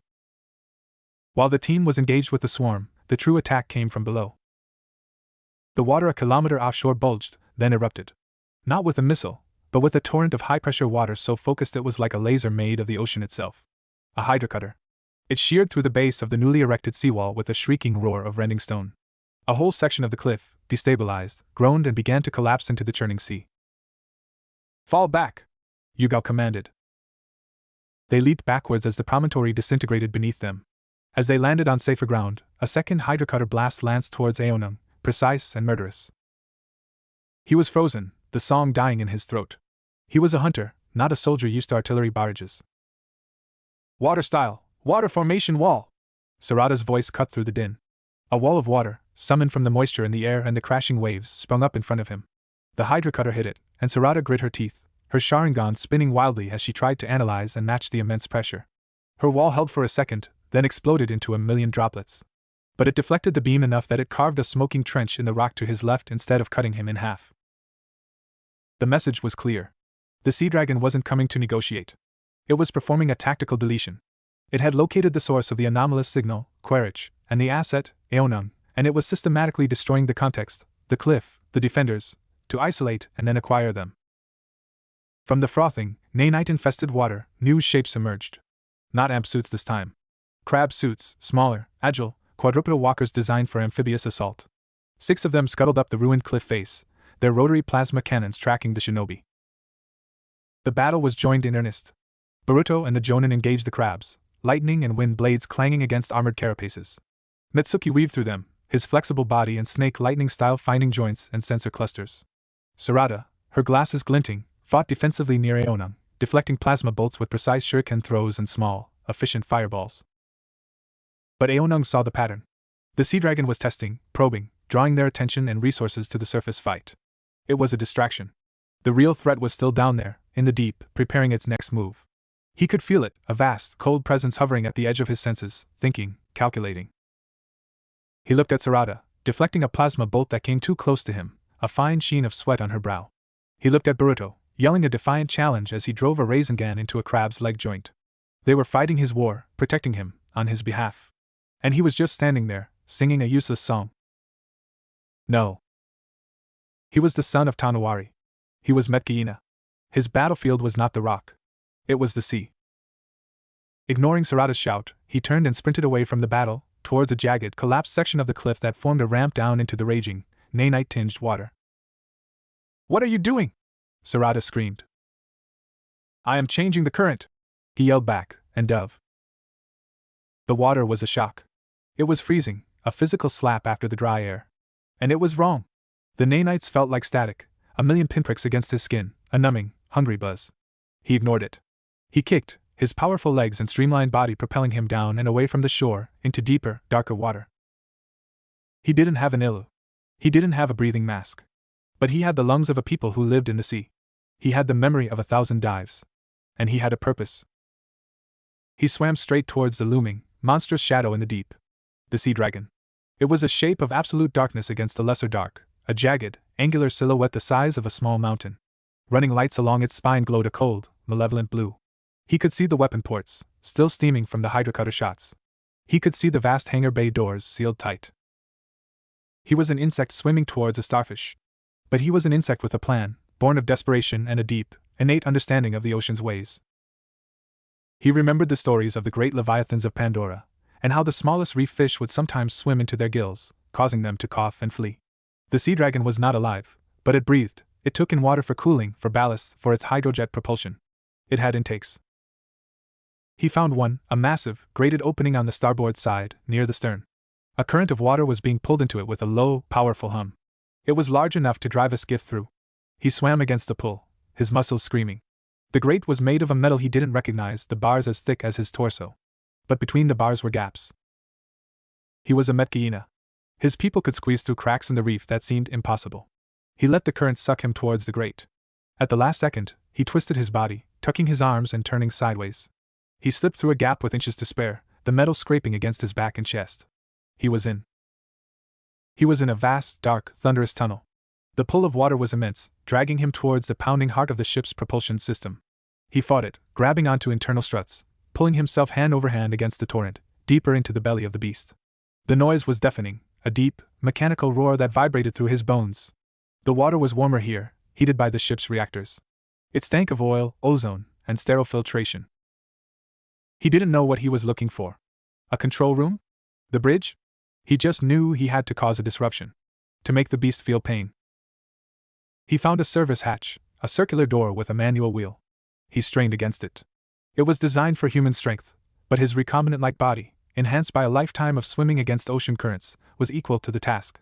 With a final, grating shriek of metal, it spun and the hatch popped open. He spilled into a dry, brightly lit corridor. The air was cold, recycled, and smelled of plastic and antiseptic. Alarms were blaring. Intrusion. Pressure hull breach in intake 3. He was on the clock. He ran, his bare feet slapping on the metal grating floor. He passed closed doors with glowing keypads. He saw no one. The crew was doubtless at battle stations. He followed the largest conduit pipes, the thickest bundles of cables, reasoning they led to important places. He rounded a corner and skidded to a halt. He was in a chamber that took his breath away, and not because of the thin air. It was a cathedral of death. The Amrita processing vault. It was a long, high room, lined with towering, transparent cylinders. Each cylinder was filled with a faintly glowing, golden amber fluid. And suspended in each cylinder, held by cruel-looking clamps and trailing a nest of tubes and wires, was the head of a Tolkien. Their eyes were closed, their majestic, barnacled faces peaceful in death, or in a nightmare of perpetual, harvested life. Dozens of them. The song of the wise, the gentle giants, reduced to a silent, glowing resource in a tank. Eonung felt a scream building in his chest, a wave of grief and rage so profound it threatened to buckle his knees. This was the heart of the monster. This was the reason for everything. At the far end of the chamber, a figure stood at a control console, her back to him. She wore a crisp RDA naval officer's uniform, her blonde hair cut in a severe bob. Captain Karina Mansk? She was studying a holographic display showing the battle above, her expression one of mild irritation, as if watching a stubborn stain refuse to come out of a uniform. She sensed him. She turned slowly. Her eyes were a pale, arctic blue. They showed no surprise, no fear, only a swift, analytical assessment. Subject NA6 Variant 001, she said, her voice crisp and devoid of emotion. Designation, Eonung of the Metcalina. You are off mission profile. Your presence here is a statistical anomaly of 0.003%. How inefficient. She didn't reach for a weapon. She simply tapped a control on her wrist. From panels in the ceiling, for security drones, small, spider-like machines with needle-tipped legs, dropped down, skittering towards him with deadly speed. Eonung was not on the rocky shore anymore. He was in a chamber of water-filled tanks. And he was Metcalina. He didn't run. He raised his hands towards the nearest Amrita cylinder. He didn't try to bend the fluid inside, that was sacrilege. He focused on the water supporting it, the coolant liquid surrounding the tubes. He felt its flow, its pressure points. With a grunt of effort, he made a twisting, pulling motion. A high-pressure jet of water erupted from a shattered coupling, spraying across the room. It didn't hit Mansk, but it hit the control console. Sparks flew. The holographic display of the surface battle flickered and died. Mansk's lip twitched. The slightest hint of displeasure. Direct manipulation of ship systems. Unprecedented. You will be studied. The spider drones lunged. Eonung dove, rolling between the massive cylinder bases. A needle leg stabbed into the floor where he had been. He came up next to another cylinder. He could feel the ship's rhythm now, the deep thrum of its engines, the pulse of its systems. It was a perverse, metallic heartbeat. He placed his hands on the cold metal of the cylinder's support frame. He closed his eyes, and instead of fighting the rhythm, he synced with it. He felt for a resonance, a harmonic weakness. He found it. A vibration frequency in the metal, caused by the pounding of the nearby hydrojets. He focused his will, not to command, but to amplify that vibration. He poured his anger, his grief for the Tulkun, into a single, focused thought shatter. The metal support frame began to hum, then shriek. A fine web of cracks appeared. The spider drones hesitated, their sensors confused by the escalating vibration. With a sound like a giant bell cracking, the support gave way. The massive Amrita cylinder, weighing tons, tilted. The clamps holding the Tulkun head snapped. The cylinder toppled, crashing down onto two of the spider drones and smashing against the next cylinder in line. A chain reaction began. Amber fluid and seawater flooded the chamber in a deafening deluge. Alarms howled, containment failure. Structural integrity compromised. Mansk was forced to retreat, a splash of the glowing Amrita soaking her immaculate trousers. For the first time, her icy composure cracked. She looked at the flooding, sparking ruin of her most valuable cargo hold with something like genuine outrage. You savage! She raised her wrist calm again, her voice cold. All hands! Intruder in Amrita vault! Containment lost. Execute purge protocol on this sector. Flood and vent to sea. She turned and ran for a blast door, which slammed shut behind her. Aonum was alone in the crashing, flooding, sparking chaos. Seawater, mixed with the sacred, stolen essence of the Tulkun, was rising fast. He had wounded the beast. He had made it bleed its ill-gotten gold. But he was about to be purged into the cold, dark sea, trapped inside a sinking section of a metal monster. As the water surged over his head, he had one last thought. He hoped Sarada and the others had gotten clear of the cliff. He hoped his father would be proud. He took a last breath of the foul, chemical air, and let the freezing, amber-tinged water take him. Outside, on the shattered coast, the crab suits suddenly disengaged, scuttling back into the sea. The nanite swarm lost cohesion, falling inert. The sea dragon colossal shadow on Sarada's Sharingan twitched, then began to move, turning away from the coast, trailing a cloud of bubbles and what looked like golden oil. What's happening? Boruto panted. Sarada's eyes widened. It's damaged. It's leaking something. And there's a massive pressure differential inside. A compartment is flooding. Her heart lurched. Aonum. He's inside. Before anyone could react, a secondary explosion rocked the sea dragon from within. A gout of flame and smoke erupted from its upper deck. It was no longer a hunter. It was a wounded animal, retreating to the deep to lick its wounds. The battle was over. The sea dragon had been driven off, its precious cargo ruined, its mission a catastrophic failure. But on the cliff, as the team stared at the retreating behemoth, there was no victory in Sarada's eyes. Only a cold, growing dread as she watched the golden slick spread on the water, and the dark shape of the submarine vanish into the abyss, taking Aonum with it. Next. Chapter 5, Echoes in the Deep. The world was pressure. A crushing, absolute embrace that sought to fold Aonum into a single, dense point. It was cold, a cold that bypassed skin and muscle, leaching directly into the marrow of his bones. And it was dark. Not the gentle, bioluminescent dark of the Panoran abyss, but a complete, light-eating void, broken only by the frantic, silent strobe of shorting electrical cables that sparked and died in the flooding chamber. He was tumbling, caught in a violent whirlpool of mixed fluids, freezing seawater, viscous amrita, and hydraulic oil. The amber liquid of the Tulkun felt obscene against his skin, like being coated in the distilled sorrow of 100 funerals. He fought the vortex, his lungs screaming, his mind clinging to the single, desperate instinct, up. Find the air. But there was no air.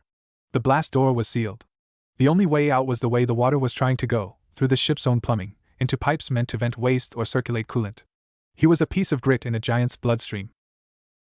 His flailing hand struck something solid, a maintenance ladder bolted to a buckling wall. He wrapped his fingers around a rung, the metal biting into his palm. The force of the water tried to tear him free. He held on, his body a banner in a hurricane. He needed to think, but the primal need to breathe was a white-hot poker in his chest. His diaphragm spasmed. Not yet. Not yet.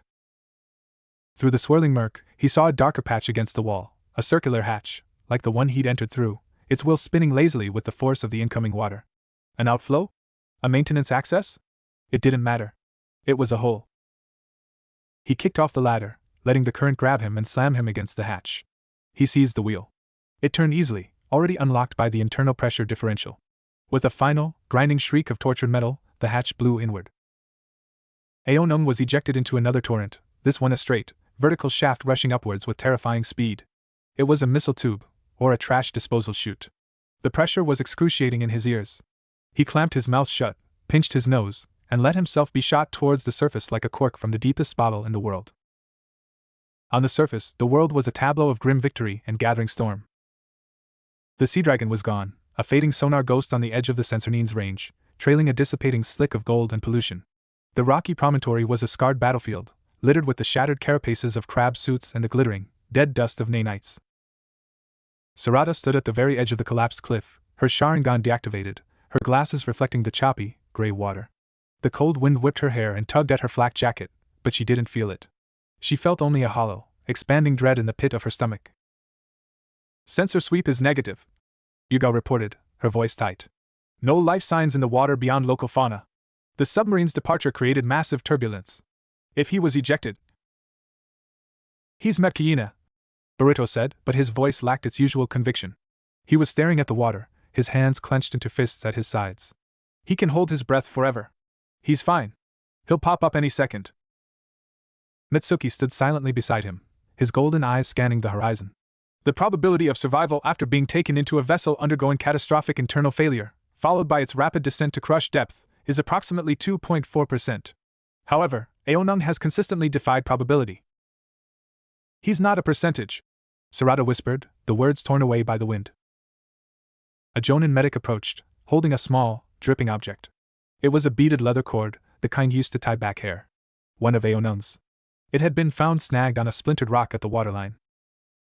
Sarada took it. The beads were made of polished shell and carved sea stone, cool and smooth under her fingers.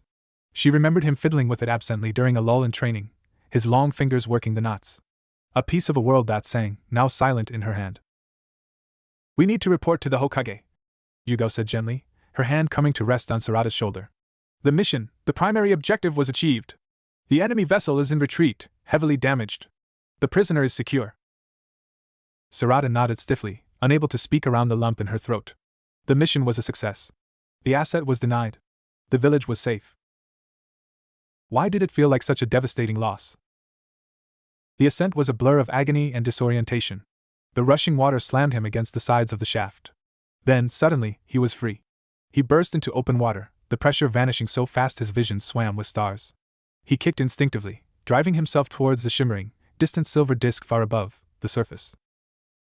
He broke through with a gasp that was more of a ragged sob, sucking in great, desperate lungfuls of cold, salty air. He was miles from shore. The coastline was a smudge of dark green and brown on the horizon. The sky was a low, oppressive blanket of gray cloud. There was no sign of the sea dragon, only a faint, oily sheen on the water and the distant, fading echoes of its engines in the deep. He was alone, adrift in a vast, alien, and silent ocean. The first hour was sheer survival. The water was lethally cold. His Metkiana physiology was adapted for the warm, tropical seas of Pandora. Here, hypothermia was a real and present threat. He focused on keeping moving, treading water, conserving energy. The beads were gone from his hair, lost in the chaos. His clothes were soaked and heavy. He was a speck in an immense, gray desert. The silence was the worst part. On Pandora, even in the open ocean, you were never alone. You felt the distant songs of passing Tolkien pods, the chatter of fish schools, the low hum of the reef leagues away. Here, there was nothing. Just the slap of waves, the hiss of wind, and the deafening absence of a world soul. The hollow ache of his severed connection yawned wide open, a psychic wound rubbed raw with salt. He thought of his father, Tanawari. The stern, proud face that would mask deep worry. Of his sister, Cyria, whose laughter was like sunlight on water. Were they safe? Had the sea dragon's failure here made them a target for revenge on Pandora?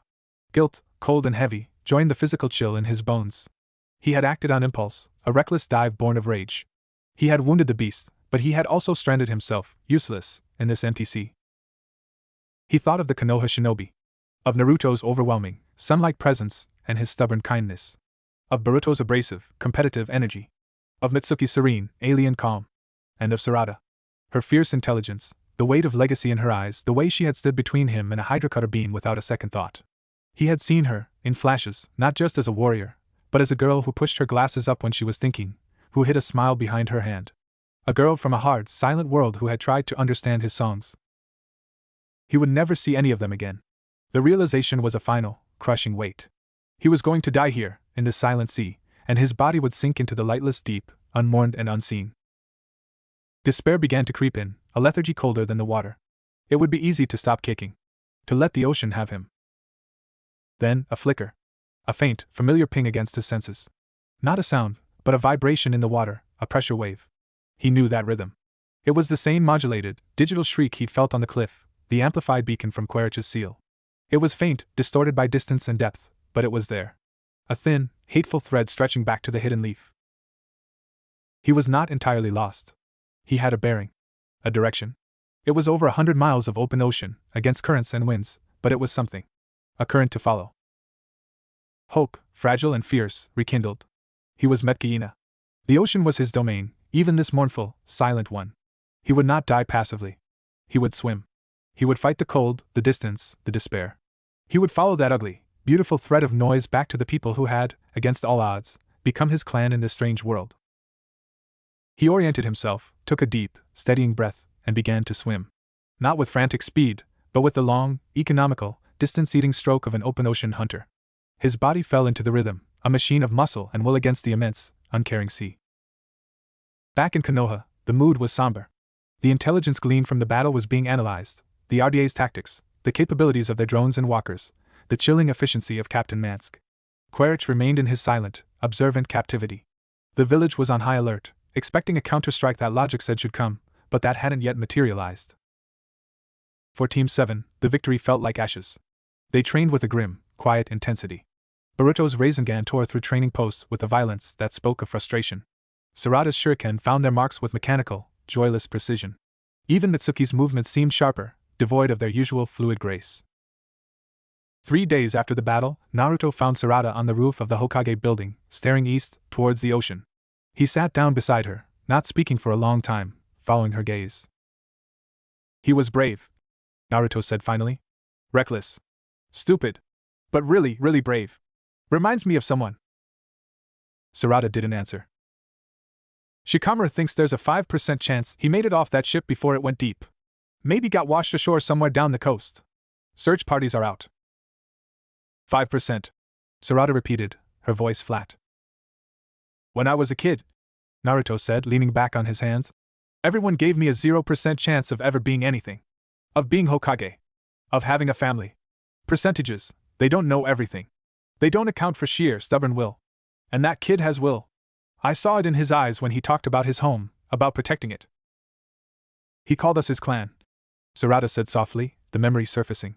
Before the battle. He said he had brought his fight to his new clan. Naruto smiled, a sad, proud smile. Then he's a member of this noisy, troublesome family. And we don't give up on family. Not while there's a thread to follow. He placed a small communication seal on the rooftop beside her. The beacon on Quaritch is still active, at low power. It's a constant signal. If Aonung is out there, and if he can still sense it, it's a lifeline. The strongest thread we have. Sarada looked at the seal, then back at the horizon, a flicker of the old fire returning to her eyes. A thread. A direction. A 5% chance. It was enough to fight for. The swim became a meditation, a trial of pure endurance. The first day was a battle against the cold and shock. The second, against hunger and mounting fatigue. He caught fish when he could, using his knowledge of currents and shoals, eating them raw, the bland flesh a poor substitute for the rich, flavorful seafood of Pandora. He drank rainwater caught in his cupped hands during brief, squalling showers. He slept in fitful bursts, floating on his back, trusting his body's natural buoyancy, always keeping the faint, psychic ping of the beacon in the corner of his mind, a lodestone in the featureless gray. Hallucinations came. Sometimes he heard the distant, beautiful song of a tulkun, only to realize it was the wind whistling over the waves. Once, he saw the shimmering outline of an illipod racing towards him, which dissolved into a cresting wave. The silence and the solitude were etching themselves into his mind. But the beacon held. It was his anchor to sanity. A thread of hatred that had become a thread of hope. He imagined it as a physical line in the water, and he pulled himself along it, hand over hand, mile after agonizing mile. On the afternoon of the 4th day, he saw birds. Not the great, soaring seabirds of Pandora, but smaller, darting shapes. Land was near. The taste of the water changed subtly, less pure ocean, mingled with freshwater runoff. The current shifted, now working with him, carrying him towards a smudge of land that grew steadily larger. Exhaustion warred with elation. His strokes became ragged, his kicks weak. The cold had seeped so deep he was numb. But the thread was stronger now, a steady, pulsing hum in his awareness. He was almost there. He washed ashore not with a dramatic crash, but with a feeble, final push onto a pebble beach in a secluded cove, far from any village. He lay on his stomach, the stones digging into his chest, the water receding around him. He could go no further. He had followed the thread to its source. He must have lost consciousness, because the next thing he knew, the light was different, the long, golden light of late afternoon. And there was a sound. Not the wind, not the waves. A voice. Scanning the entire coastline. If he's alive, he'll be weak, probably hypothermic. Focus on sheltered coves just like this one. It was Sarada's voice. Tired, strained, but determined. Aonung tried to lift his head. He managed a croak. A pathetic, sandpaper sound. Footsteps, quick and light, crunched on the pebbles. Then she was there, kneeling beside him, her dark eyes wide behind her glasses, filled with a shock that melted instantly into profound relief. Aonung! Her hands were on him, checking for injuries, her touch warm against his ice-cold skin. Boruto! Mitsuki! Here! He's here! Boruto's whoop echoed off the cliffs. Mitsuki arrived a second later, already pulling a thermal blanket from a scroll. Aonung looked up at Sarada. Her hair was wind-tossed, there were shadows under her eyes, but she was smiling, a real, unguarded smile that lit up her whole face. He tried to speak, to tell her about the silent sea, the thread, the swim. All that came out was a whisper. I heard the song. She didn't understand, not literally. But she understood the meaning. She squeezed his shoulder. You followed it home. As Boruto and Mitsuki carefully bundled him in the blanket, as Sarada's warm chakra flowed into him in a gentle, healing pulse, Aonung looked past them, up at the green cliffs and the towering trees of the land of fire. It wasn't the singing reef. The sky was still silent. But as he lay there, surrounded by the 3 shinobi who had searched for him, who had not given up on a 5% chance, he realized something. The silence was no longer empty. It was filled with the sound of their voices, their breathing, the crunch of their steps on the stones. It was filled with the steady, defiant pulse of the beacon, a signal not just of captivity, but of a connection that had pulled him across an ocean. He had left one clan behind. In his desperation to return to them, he had swum straight into the heart of another. The thread he had followed wasn't just Quaritch's signal. It was the will of fire, a different kind of song, a song of bonds, of stubborn hope, of never abandoning a comrade. It was a hard song. A dry, warm, noisy song. But as Sarada helped him to his feet, her arms strong around his shoulders, he decided it was a song he could learn to hear. The war was not over. The sea dragon was wounded, not dead. Quaritch waited in his silent cell. The rift between worlds was still a bleeding wound. But he was not alone in the silent sea anymore. He had found his shore. And he would defend this new, strange, singing clan with every breath he had left. Next. Chapter 6. The Unquiet Prisoner. The warmth of the Konoha hospital was a shock to Aonung's system, a profound assault after days of endless, gnawing cold. It wasn't a pleasant warmth, it was a dry, stifling heat pumped through vents, smelling of antiseptic, starched linen, and the faint, underlying scent of countless human lives in various states of repair. It felt heavy in his lungs, so different from the moist, living breath of a sea cave. He lay swaddled in blankets, and 4 drip feeding fluids and nutrients into his arm, a sensation he found deeply unsettling, like a leech that wouldn't let go. Sakura had pronounced him a medical marvel on the brink of catastrophic system failure. Severe hypothermia, advanced dehydration, electrolyte imbalance, and muscle degradation from 4 days of constant exertion. A normal human, she said, would be dead. A normal Gnostics would be in a coma. His Metkayina resilience and the strange hybrid vitality that had survived the dimensional crossing had kept him moving long after his body should have quit. He slept for 18 hours straight, a sleep so deep it felt like sinking into the tranquil, lightless ooze of a deep-sea trench. When he woke, the first thing he saw was not the white ceiling, but Sarada, asleep in a chair beside his bed. Her head was tilted back, her glasses slightly askew, a scroll on chakra theory open but forgotten in her lap. A thin line of sunlight from the slatted window cut across her face, highlighting the dust motes dancing in the air around her. She looked younger in sleep, the fierce focus of her waking hours smoothed away. He watched her for a long moment, a strange, quiet feeling settling in his chest, warmer than the hospital blankets. She had searched for him. She had been there on the cold beach. She was here now. As if sensing his gaze, her eyes fluttered open. She blinked, quickly straightened her glasses, and the mask of composed competence slid back into place, though a faint pink tinge colored her cheeks. You're awake. How do you feel? Like I was swallowed by a Leonopteryx and coughed back up. He rasped, his voice still raw from salt and disuse. A ghost of a smile touched her lips. That sounds about right. Sakura-sensei says you need at least 3 more days of rest and monitored nutrition. 3 days? He tried to sit up, a wave of dizziness forcing him back down. The sea dragon is licking its wounds somewhere in the deep ocean, Sarada said, her expression turning serious. Our scouts and sensor nets have detected no activity. It's gone quiet. Too quiet, according to Lord Shikamaru. And Quaritch? Her lips tightened. Also quiet. He sits. He observes. He eats what he's given. He doesn't speak. Ino-san says his surface thoughts are like a frozen lake. All discipline and threat assessment. The beacon we used is still active on him, at minimal power. It's our only confirmed link to the RDA now. Aonung fell silent, processing. The enemy was regrouping. The silence was a tactic, not an end. He looked at his hands, pale against the white sheets, the faint blue lines of his heritage dormant. I need to get stronger. What I did on the ship, it was instinct. Anger. I need to understand this. He flexed a hand, feeling the dry air against his palm. Your chakra. My connection. They are not the same, but on the ship for a moment, when I felt the metal's vibration. I didn't just ask the water. I felt the whole system. I became a disruption. Sarada leaned forward, her analytical mind engaging. You caused a resonant frequency failure. It's a principle of engineering and some advanced vibration-based ninjutsu. But you did it without formal chakra molding, by syncing your will with the object's inherent rhythm. She took the scroll from her lap. I've been reading. There are theories about sage mode, about harmonizing with natural energy. It's the closest analog we have to what you describe. But it's incredibly dangerous. Misbalance it, and you turn to stone. Stone is not the fate I fear, Aonung said quietly, looking out the window at the stubbornly static trees. I fear being too weak to protect what matters when the silence breaks. Sarada studied him, seeing not just the recovering patient, but the Oloitan's son, burdened by duty and loss. Then we learn, she said decisively. Together. When you're cleared, we start. Not just training.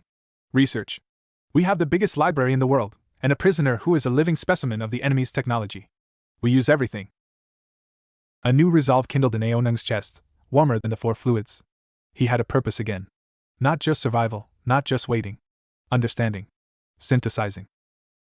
First, he said, I need to see him. Seeing Miles Quaritch in the flesh, awake and contained, was a different kind of cold. The sterile observation room felt even more oppressive than before. Aonung stood at the glass, still leaning slightly on a cane Sakura had insisted on. Quaritch was doing push-ups, his recombinant body moving with a mechanical, relentless precision. 100. 200. He showed no sign of strain. He was maintaining his weapon. As if feeling the weight of their gaze, he finished his set, stood up smoothly, and turned to face the mirror. He couldn't see them, but he stared directly at the spot where Aonung stood, a faint, knowing smirk on his scarred face. He raised a hand and gave a slow, deliberate wave. It wasn't a gesture of greeting. It was a confirmation. I know you're there. I remember you. Aonung's knuckles whitened on the cane. The memory of the Emerita vault, the floating Tolkien heads, the spider drones, flooded back. He's trying to get a rise out of you, Shikamaru said from behind him, voice lazy but eyes sharp. Standard interrogation technique, inverted. The prisoner provokes to gauge reactions, to map the emotional terrain of his captors. He does not see himself as a prisoner, Aonung said, his voice flat. He sees this as a new theater of operations. We are variables to be catalogued. Exactly. Sasuke's voice came from the shadowed corner. He stepped forward, his Rinnegan eye briefly glowing as he assessed Quaritch. His patience is not passive. It is analytical. He is waiting for a mistake, for a pattern, for the moment our vigilance wavers. Or for the sea dragon to finish its repairs. What do we learn from a statue that does not speak? Aonung asked, frustration seeping in. We learn from what he is, Sasuke said. Not his mind. His body. He looked at Aonung. You have faced his kind. You understand their physicality, their instincts. We have scanned him with every non-invasive technique we possess. His skeletal structure is reinforced with carbon fiber composites. His neural architecture is a hybrid of organic Gnostics and synthetic cybernetics. His muscle fiber density is 47% greater than a baseline Gnostics. But these are numbers. You have fought them. You know how they move. A plan began to form in Shikamaru's mind, visible in the slight narrowing of his eyes. A field exercise. Controlled conditions. We need to stress test our own defenses against RDA/recombinant tactics. We can't simulate Quaritch's experience or adaptability. But we have the next best thing. He looked at Aonung. You. Me? You've been inside their ship. You've fought their drones. You've seen Quaritch in action. You can think like them. Not with their technology, but with their philosophy. The relentless, efficient, amoral application of force to achieve an objective. Aonung understood. They wanted him to play the predator. To hunt his new clan, so they could learn to defend against the real one. The irony was bitter, but the logic was sound. It will require you to be fully recovered, Shikamaru continued. And it will require a partner who can match your unorthodox approach. Someone who can think in currents, not just straight lines. Sarada, who had been silent, spoke up. I'll do it. Everyone looked at her. The Sharingan can record and analyze every simulated tactic in real time, she said, her tone clinical. I can provide the most comprehensive after-action report. And, she glanced at Aonung. I've trained with him. I have a baseline for his improvisational style. Naruto, who had been listening with his arms crossed, nodded. All right. But we do this safe. Training ground, full medic team on standby, including Sakura. And we use shadow clones for the heavy hitting. No one gets actually carved up by a pretend Hydra cutter. He grinned at Aonung. Besides, I want to see this thinking like the enemy stuff. Might be educational.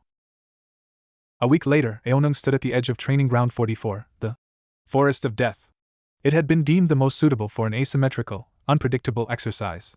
The brief was simple. Sarada was to protect a high-value asset, a Fuinjutsu marker, at the center of the training ground for 1 hour. Aonung's objective was to acquire it by any means necessary, simulating a recombinant snatch-and-grab operation. He was given no tools except his wits, his body, and his rudimentary, self-taught understanding of chakra and water manipulation. Sarada was allowed her full kit and could set up defenses. She had spent 2 days doing so, turning the central tower into a formidable fortress of traps, barriers, and observation points. She was confident, methodical.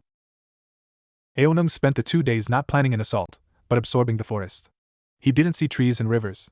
He saw a reef. The tall trees were kelp forests. The streams were currents. The animals were skittish fish.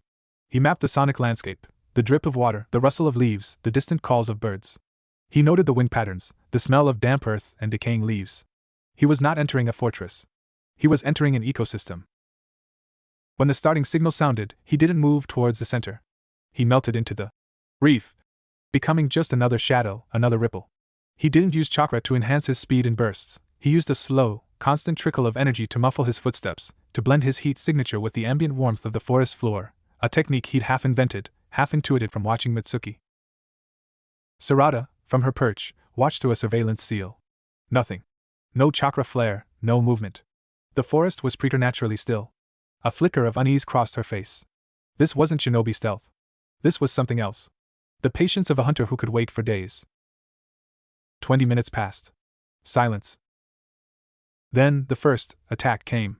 Not from Aonung, but from the environment. A carefully chewed-through vine, stressed by his earlier tampering, caused a large, dead branch to fall directly onto one of Sarada's perimeter alarm seals, triggering it with a loud bang and a puff of smoke. Sarada's Sharingan snapped towards the disturbance. A feint? A test? She stayed put, scanning the area. Nothing. 5 minutes later, a swarm of agitated hornets, their nest subtly redirected by a shifted air current created by Aonung manipulating the humidity around a hot spring, descended on another of her sensor posts. The shinobi dummy she had placed there was covered in, thankfully non-lethal, training, stings, triggering another alarm.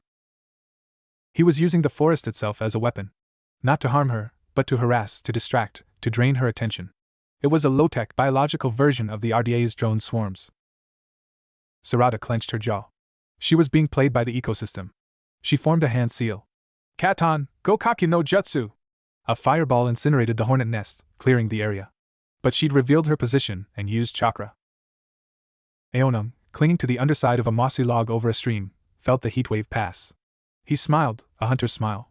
He had drawn first blood, not on her body, but on her resources and her composure. He moved. Not on the ground, but in the stream. He used a tiny, focused application of his will, not to bend the water, but to become one with its flow, letting it carry him silently and swiftly towards the central tower, his passage masked by the water's own sound. He emerged from a drainage culvert at the base of the tower. Sarada's defenses here were formidable: wire traps, explosive tags cleverly disguised as moss, and a wide, clear killing zone. Aonung didn't try to disarm them. He studied the pattern, the rhythm of the place. He saw a slight, consistent sway in a tripwire, the result of a tiny, constant breeze channeled by the tower's architecture. He found a stone, and with meticulous care, used it to chip at the base of a wooden support for a deadfall trap, not to break it, but to change its resonant frequency. Then, he took a deep breath and let out a low, piercing whistle, modulating the pitch precisely. On the tower roof, Sarada heard the whistle. It meant nothing to her. But in the forest, a family of large, irritable badgers, whose den Aonung had respectfully bypassed earlier, took the high-frequency sound as a direct threat. They charged out of their den, their agitation focused on the nearest anomalous structure, the tower's base. The badgers blundered through the killing zone. They triggered 2 wire traps, snaring themselves harmlessly but noisily, and set off 3 explosive tags in a chain reaction of smoke and sound. Chaos at the perimeter. Sarada's attention was fully consumed. She leaned over the parapet, Sharingan analyzing the mess. Now. Aonung moved. He didn't run across the cleared zone. He jumped, not for the tower wall, but for the column of smoke rising from the explosions. Using a technique he'd seen Naruto use once and had puzzled over, he expelled a tiny, focused burst of chakra from his feet, not to walk on air, but to use the smoke and heated air as a momentary stepping stone, a thermal to ride. It was clumsy, dangerous, and utterly unpredictable. He shot upwards, grabbing the parapet edge as Sarada was looking down. She whirled, but he was already inside her guard. He didn't throw a punch. He swept her legs, using the momentum of his swing. She went down, but turned the fall into a roll, coming up with kunai drawn. They faced each other in the confined space of the tower roof. For a moment, it was just them, breathing hard. You used the badgers, she said, impressed despite herself. I asked for their help, he corrected, a faint grin on his face. They were unhappy with the noise. Then the real spar began. It was not like their previous training. Aonung fought like a recombinant, economical, powerful, direct. He used his greater reach and strength, forcing her to dodge and deflect rather than trade blows. He incorporated his environment constantly, kicking up dust to obscure her vision, using the parapet for leverage, moving with a fluid, adaptive rhythm that kept her off balance. Sarada's Sharingan whirred, copying his movements, predicting his next strike. But he had no formal style to copy. He was a brawler with the grace of a sea snake.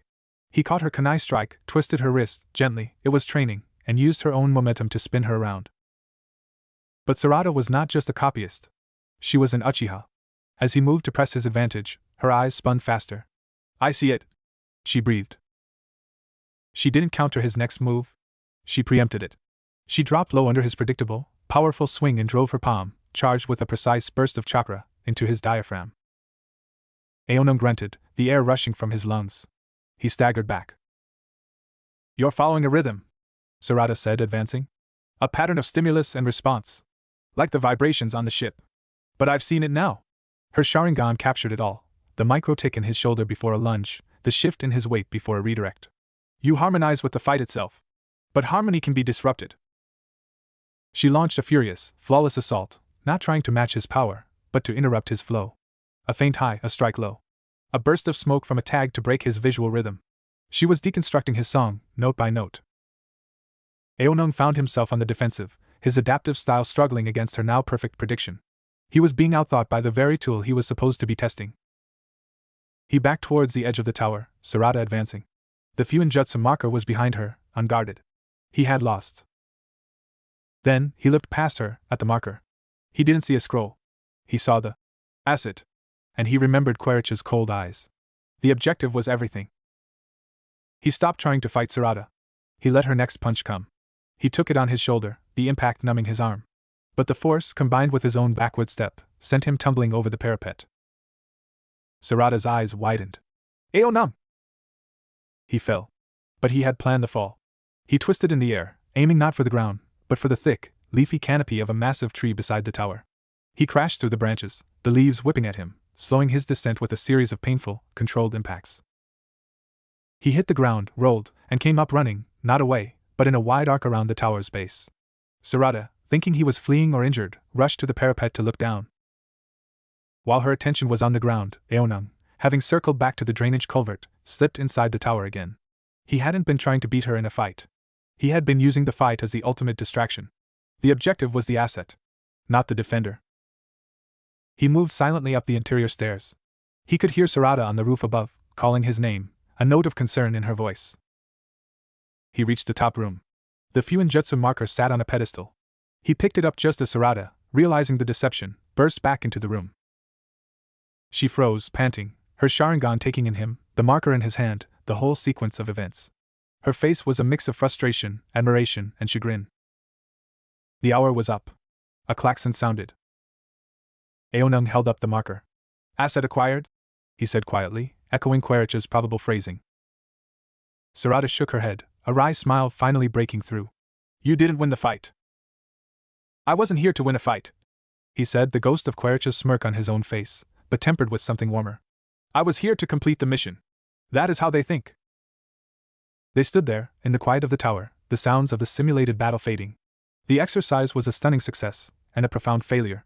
They had learned that a recombinant mindset was terrifyingly effective. And they had learned that to beat it, they couldn't just be stronger or faster. They had to be smarter in a way that broke the enemy's logical, predatory calculus. As they walked back to the debriefing, Aonung felt a shift. He was no longer just a refugee, or a specimen, or a victim. He had become a strategist. A translator between two kinds of war. And Sarada walked beside him, not as a guard or a tutor, but as a partner, her mind already whirring with the implications of everything they had just discovered. The quiet prisoner in his cell had just, without saying a word, taught them one of his most valuable lessons. And in the heart of the forest of death, a new kind of alliance, born of mutual respect and shared intellect, had taken root, stronger than any trap or barrier. The silence of the enemy had been answered not with shouts, but with a deeper, more cunning understanding. Next. Chapter 7, The Confluence of Chakra. The after-action report from the Forest of Death exercise landed on the Hokage's desk like a stone. Shikamaru had summarized it with his typical laconic dread. Aonung successfully modeled a high-efficiency, low-empathy tactical paradigm. Sarada's initial counter was overcome via mission-focused deception. Conclusion: the recombinant threat cannot be engaged on purely conventional terms. Their philosophy is a weapon in itself. Naruto read it, then reread it, a deep furrow forming between his brows. He'd seen the raw footage through surveillance seals. Watching Aonung move with that cold, predatory efficiency had been unsettling. Seeing Sarada's brilliant, analytical mind temporarily outmaneuvered by what amounted to a glorified baitan switch was a wake-up call. They don't care about the fight, Naruto mused aloud to Kakashi, who was lazily flipping through a copy of Makeout Paradise in the corner of the office. They care about the checkmark. Win, lose, it doesn't matter as long as the box gets ticked. Kakashi hummed, not looking up. Efficient. Soulless. Reminds me of certain ANBU ops before we had a conscience. The problem isn't their strength, it's their lack of friction. No pride, no anger to cloud judgment. Just forward motion. We need to be more than just strong, Naruto said, standing and pacing to the window overlooking the village. We need to be uncalculable. We need to throw a wrench into their clean, logical machine. Aonung gave us a peek at the wrench. Now we need to build a whole toolbox. The order went out: intensive, cross-disciplinary research and development. The goal was not to copy RDA technology, but to develop asymmetric counters that exploited its weaknesses, its blindness to chakra, its reliance on sensors and predictable logic, and now, its philosophical rigidity. The Konoha archives, a vast, labyrinthine complex smelling of old paper, ink, and the ozone of preservation seals, became their new battleground. Aonung, now moving without his cane but with a new, watchful gravity, found himself at a large table buried under scrolls and schematics with Sarada, Shikamaru, and a rotating cast of specialists. The first project was counter-surveillance. An Aburaim hive master, a man whose body hummed with the vibration of 1,000,000 insects, sat with them, a cup of tea cooling untouched. You're smart, Dust, the hive master said, his voice a dry whisper. It is a machine swarm. My Kikaichu are a biological swarm. They do not transmit on radio frequencies. They communicate through pheromones, through touch, through subtle chakra pulses. A machine looking for electronic signals would see nothing. A void. Aonung leaned forward. On my world, the RDA uses Pandora's box, a system that blinds our connection to Iowa with a wall of artificial noise. Could your insects create a different kind of noise? One that scrambles their machine senses? The hive master's dark glasses glinted. A pheromone cloud that reads as toxic. A chakra-static field that appears as lethal radiation. We can make the air itself tell their machines lies. He produced a small, lacquered box. Opening it, a soft cloud of iridescent, moth-like insects floated out. They didn't fly randomly. They formed a complex, shifting lattice in the air. They are already doing it. To your eyes, it is a pattern. To a thermal or motion sensor, it would be a chaotic, impossible bloom of contradictory data. Sarada's Sharingan activated, recording the intricate flight patterns. We can scale this. Use it to cloak troop movements, to create false heat signatures, to spoof their targeting systems. Next came a weaponsmith from the Uchiha Police Auxiliary, a woman with burned scars on her arms and a no-nonsense demeanor. She slapped a block of the composite material scavenged from a downed crab suit leg onto the table. It was incredibly light and hard. "Their armor shrugs off kunai, dissipates low-level ninjutsu," she said. "But it has a weakness. It's designed for kinetic and energy dispersal. It doesn't handle resonance well." She looked directly at Aonung. "Your little trick on the ship. The vibration. We can weaponize that." She unrolled a schematic. It showed a modified kunai, its handle containing a tiny, chakra-driven piezoelectric crystal. Strike the armor, the impact charges the crystal. It emits a localized, ultra-high-frequency sonic pulse tuned to the armor's specific resonance frequency. 1 hit might do nothing. 3 hits in the same area? She made a crumbling motion with her hand. The laminate layers delaminate. The composite shatters from the inside. We call it the kunai of the hummingbird. Aonung picked up the schematic, his mind flashing to the feel of the sea dragon's hull singing under his hands. It is a good idea. But it requires getting close. 3 precise hits on a moving target in combat is a job for a shinobi. Sarada finished, a competitive gleam in her eye. Or for a guided weapon. She tapped another scroll. Which brings us to Fuinjutsu. We're adapting storage and guidance seals. We can pre-charge projectiles with specific nature transformations, not to explode on impact, but to burrow and then resonate, or release a cloud of aburame biostatic chaff. The ideas flew, a confluence of Konoha's ancient arts and desperate, modern innovation. Aonung was the catalyst, the translator, providing the why behind the enemy's design so the shinobi could devise the how to break it. But the most profound research was personal. It happened not in the archives, but in a secluded hot springs training ground at the base of the Hokage monument. Here, the air was thick with mineral steam and the rotten egg scent of sulfur. A natural pool, fed by geothermal vents, bubbled and churned.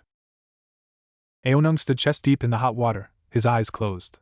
Naruto sat on a rock at the pool's edge, having shed his Hokage robe for a simple shirt. "All right, kid," Naruto said. "You talk about harmony. About feeling the rhythm. My old teacher, Jiraiya, called it sage mode. You balance the energy inside you with the natural energy all around. You become part of the world's rhythm. Sounds familiar, yeah?" Aonung nodded, the hot water soothing his still aching muscles. "It is the core of the way of water. But here, the natural energy is different. It is not a song. It is a pressure. A whisper. And my own energy is different from your chakra. So let's not force them together," Naruto said, surprisingly insightful. "Let's make him dance. Don't try to turn your song into chakra. And don't try to turn the world's whisper into your song. Just listen to both. At the same time." It was a deceptively simple instruction. Aonung tried. He focused inward on the deep, fluid pulse of his own life force, the echo of Iwa's song within him. Then he tried to extend his awareness outward, to feel the chakra-rich energy of the hot spring, the solid, patient chakra of the earth, the fleeting chakra of the steam. They clashed. His internal sense was a flowing, melodic current. The external energy was a buzzing, vibrant field of discrete points. Trying to hold both in his mind was like trying to hum a lullaby while someone shouted a grocery list in his ear.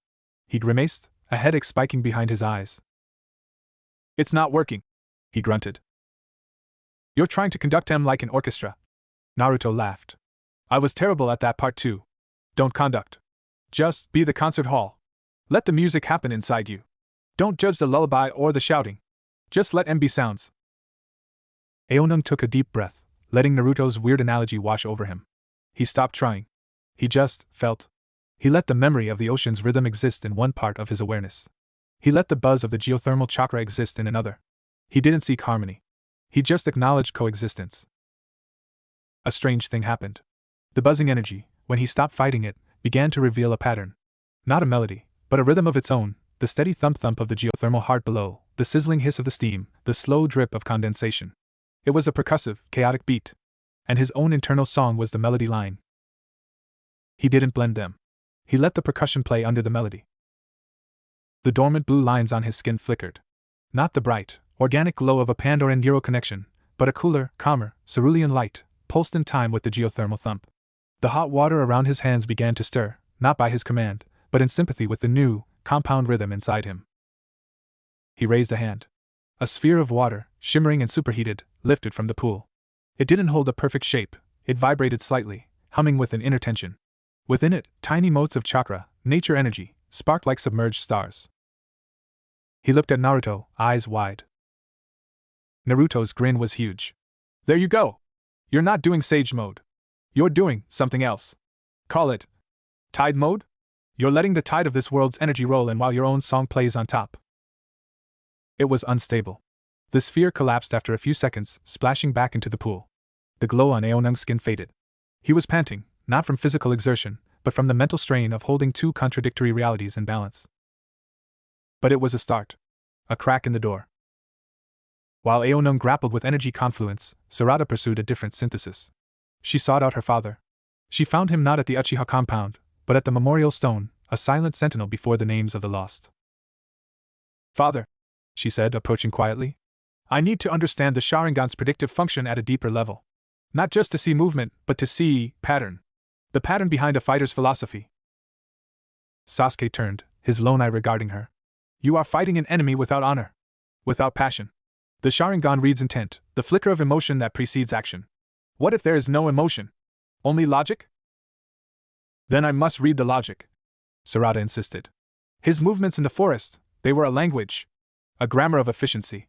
If I can learn that grammar, I can anticipate not just his next move, but his next 10 moves. I can see the shape of his plan before it's fully formed. Sasuke was silent for a long moment. You asked to see the skeleton, not the flesh. It is a cold way to see the world. He placed a hand on her shoulder. But it may be necessary. Come. We will train. Not in taijutsu. In Gokaku military strategy. We will play shogi, but we will play as your enemy would. We will calculate, not feel. And so, in the evenings, Sarada and Sasuke would sit over a shogi board, but the game was transformed. It was not about territory or cunning traps. It was about resource expenditure, objective completion, acceptable loss ratios. Sasuke, with his analytical mind, perfectly mimicked the recombinant mindset. He would sacrifice powerful pieces for minor positional gains if it served the end goal. He showed no frustration, no satisfaction. He was a logic engine. At first, Sarada lost badly. She was tied to the value of her pieces, to the elegance of a plan. She learned to detach. To see her father's rook, not as a rook, but as a unit with a threat value of X, requiring Y resources to eliminate. It was dehumanizing. It was also terrifyingly effective. One night, after a particularly brutal game where Sasuke sacrificed his entire offensive line to place a single, undefended pawn in her promotion zone, checkmate in 12 moves, a victory through sheer, cold distraction, Sarada sat back, her head throbbing. I hate this, she whispered. It is a tool, Sasuke said, resetting the board. A sharp tool. Do not let it become your only tool. Your heart, your will to protect, that is what will ultimately defy their calculations. The logic cannot account for the illogical power of a bond. That is your true advantage. But first, you must understand the logic to break it.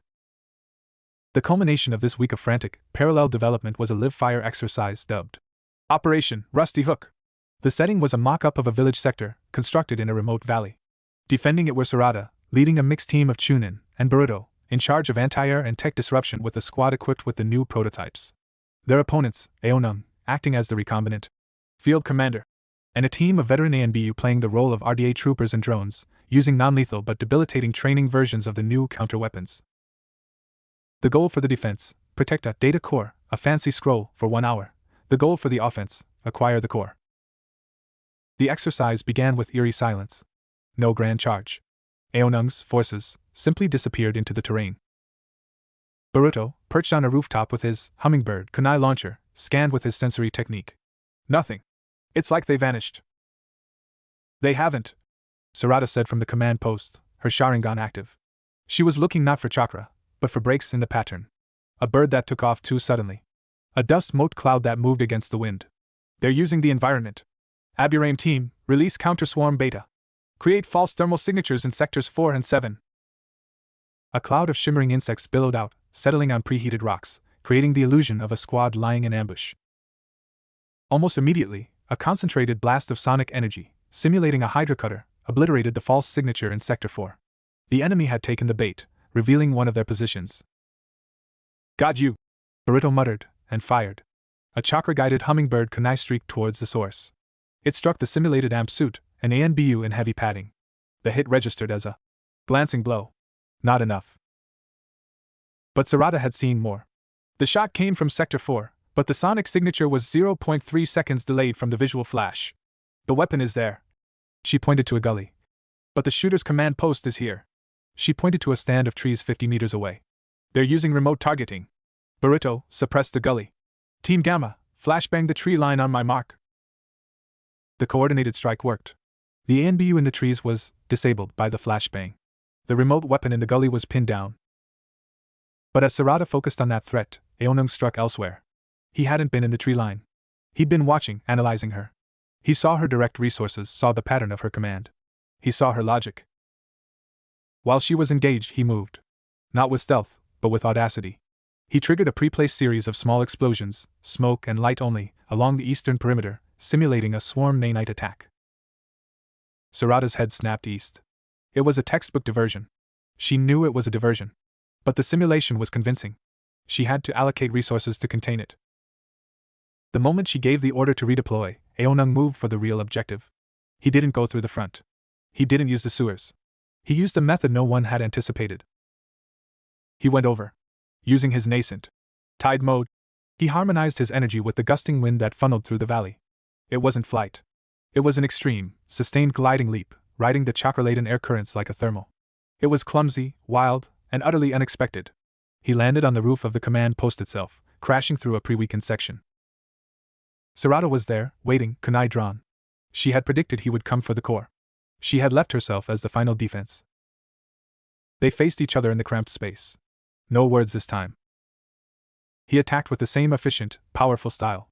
She defended with her refined Uchiha Taijutsu, her Sharingan reading him perfectly. She saw the rhythm, the grammar.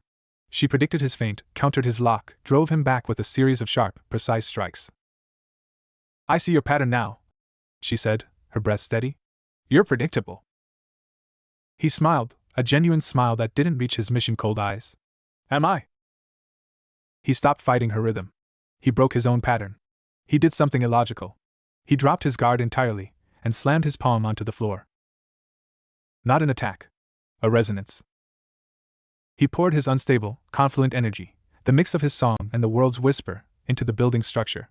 The command post, a wooden frame, began to hum. The vibration wasn't powerful enough to break it, but it was enough to do one thing: disrupt every chakra-based seal in the room, including the one on the locked case holding the data core. The lock, a simple chakra mechanism, fizzled and popped open. At the same moment, the vibration disrupted Sarada's balance and her concentration. Her Sharingan flickered. Aonung didn't go for her. He dove for the open case, snatched the scroll, and threw himself back out through the hole in the roof. Sarada recovered instantly, leaping after him. They hit the ground outside, rolling. She was on him in a second, her hand closing around his wrist holding the scroll. But he wasn't trying to keep it. With his free hand, he hurled the scroll in a high, arcing throw towards the eastern perimeter, where the simulated, nanite attack was still ongoing. An ANBU trooper emerged from the smoke, caught the scroll, and immediately placed it into a shielded container. "Assets secured for extraction," the ANBU said formally. The klaxon blared. Time was up. Aonung lay on his back, panting, the cold focus draining from his eyes, replaced by exhaustion and a flicker of shame at having used such a cheap trick on her. Sarada stood over him, her chest heaving. She looked from him, to the ANBU with the scroll, back to him. She hadn't been outfought. She'd been outthought in a way that broke the rules of the game she thought they were playing. He hadn't beaten the defender. He made the defender irrelevant by changing the objective's location at the last second. She extended a hand to help him up. He took it, wary. Instead of pulling him up, she sank down to sit cross-legged beside him in the dust, a rare, frustrated laugh escaping her.